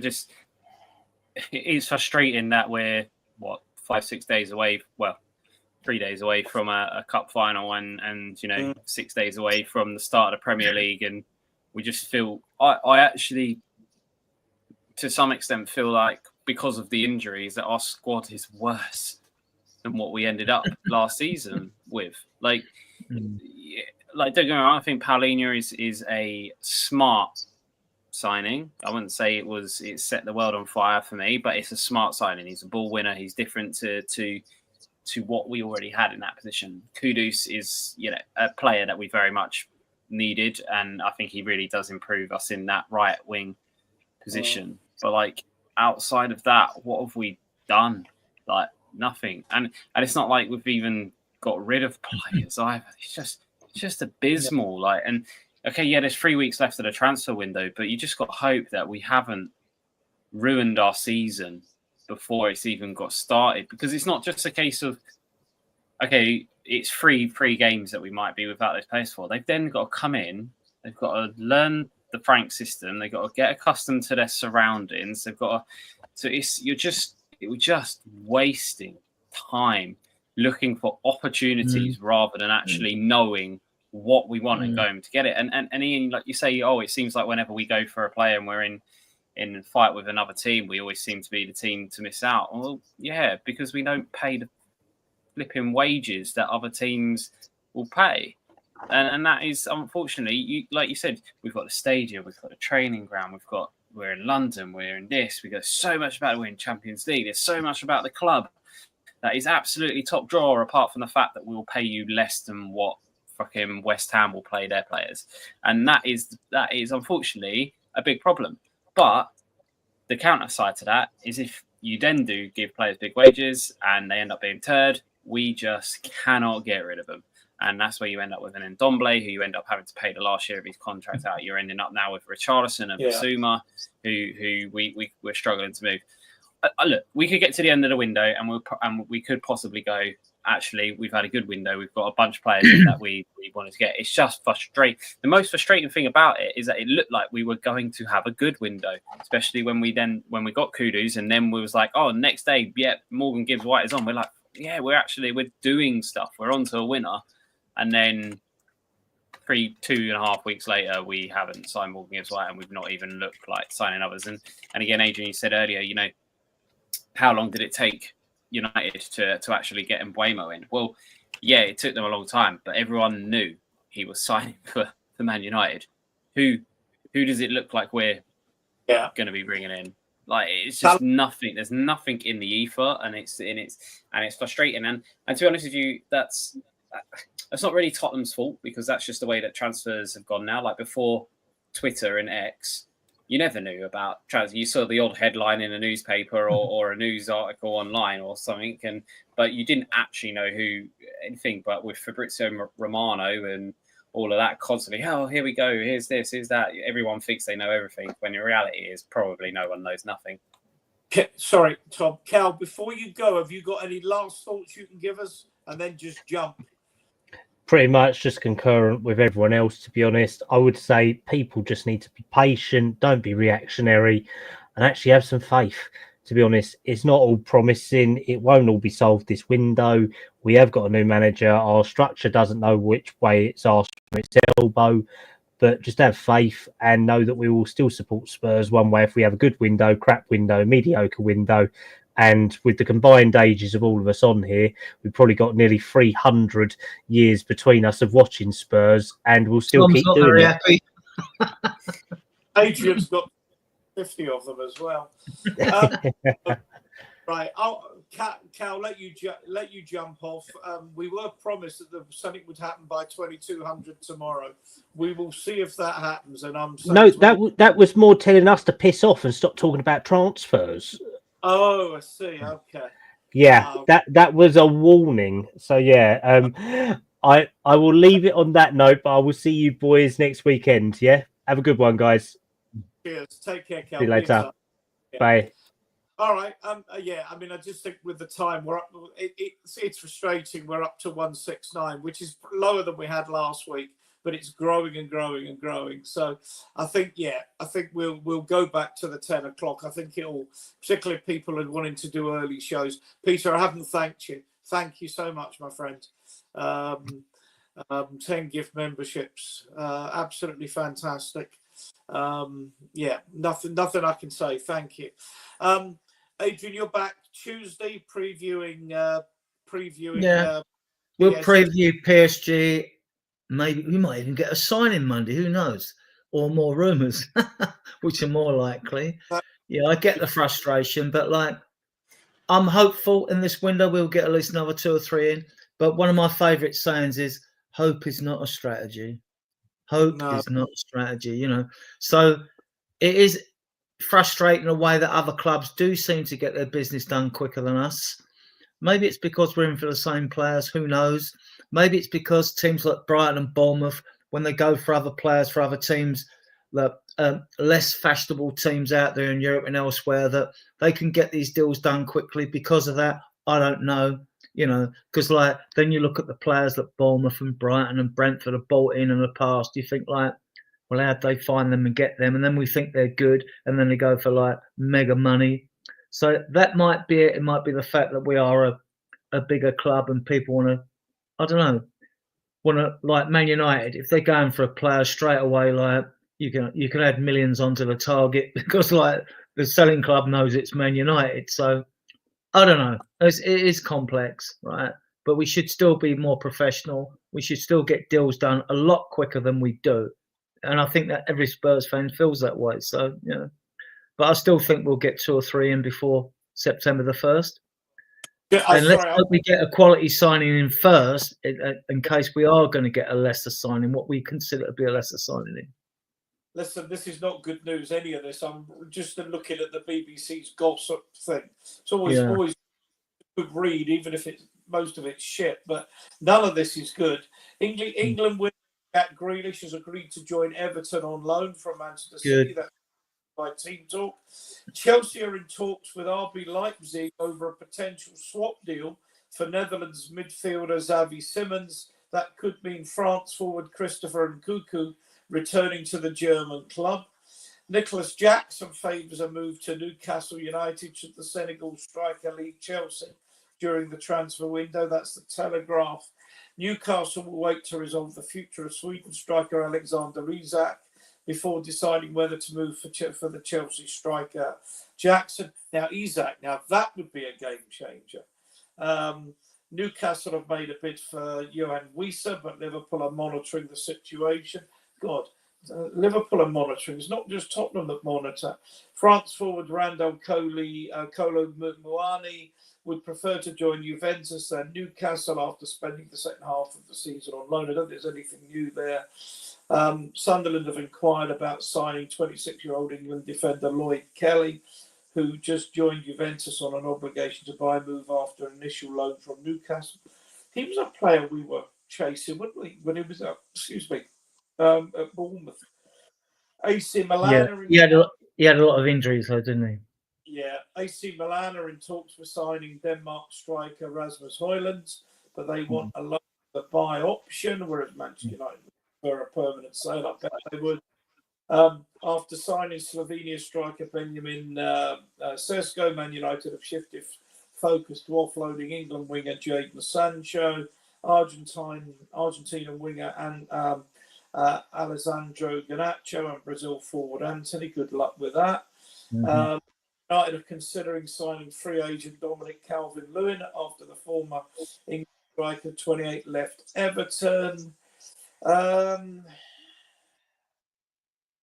think there's anything else that really interests us, but none of that is good news for us. None of the players we've been linked with are remotely anyway.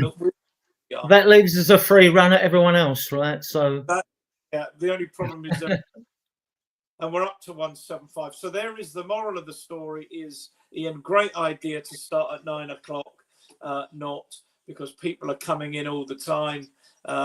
Jose's in, Scott Hyman's in, Ryan we've said hello to. Yeah, Drula's been there as well. So it will be 10 o'clock next week, guys. Or 9:30, unless you want to try 9:30. It's up to you. I'll go back to 10 o'clock. I'll go back to 10.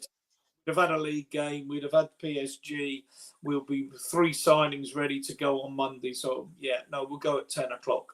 The only thing is I'm probably driving back from so I might be knackered. So, but that's another story. Stephen, other than on here, where can people? That's a great question. You can find me on YouTube at Stateside Footy, and I believe absolutely Stateside Footy.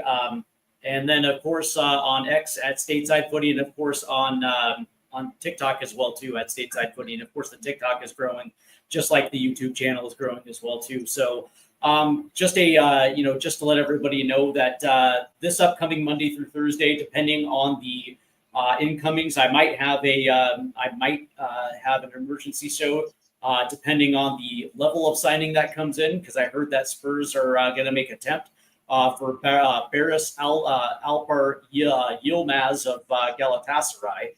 So who knows how that's going to play off. But if there's any signings between now and Thursday, I'm going to do an emergency show. I will not be covering the Super Cup because of other obligations. But on Friday, we have the season preview for over on Stateside Footy. And of course, we have the Hotspur watch along Saturday afternoon as we kick off the 2025-2026 Premier League.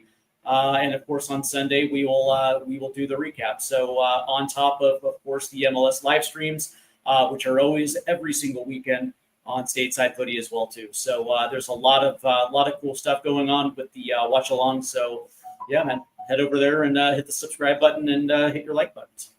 Yeah. Although Eltel Cockerell, Jose, we were talking earlier about our signing from the Irish League or the League of Ireland.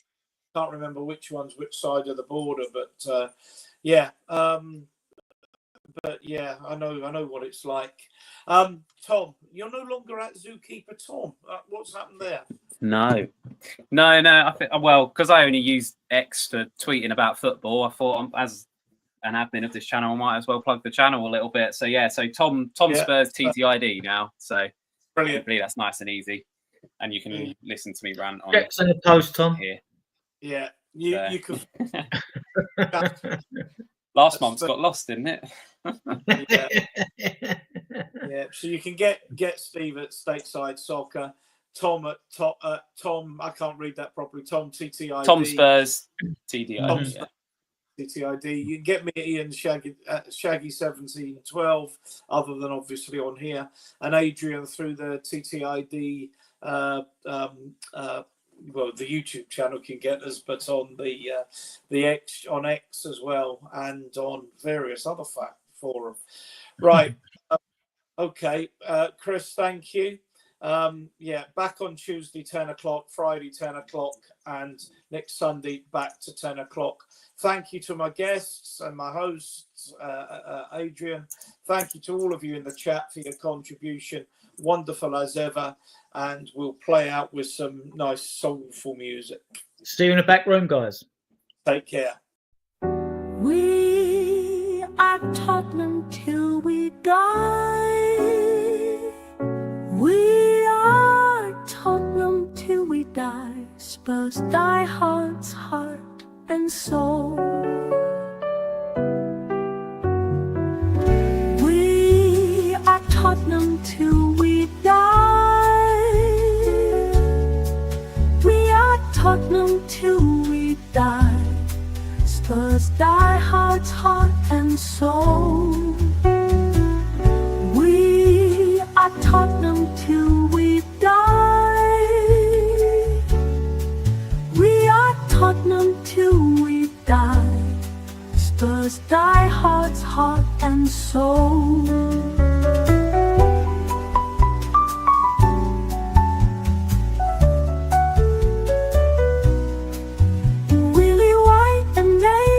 Blue.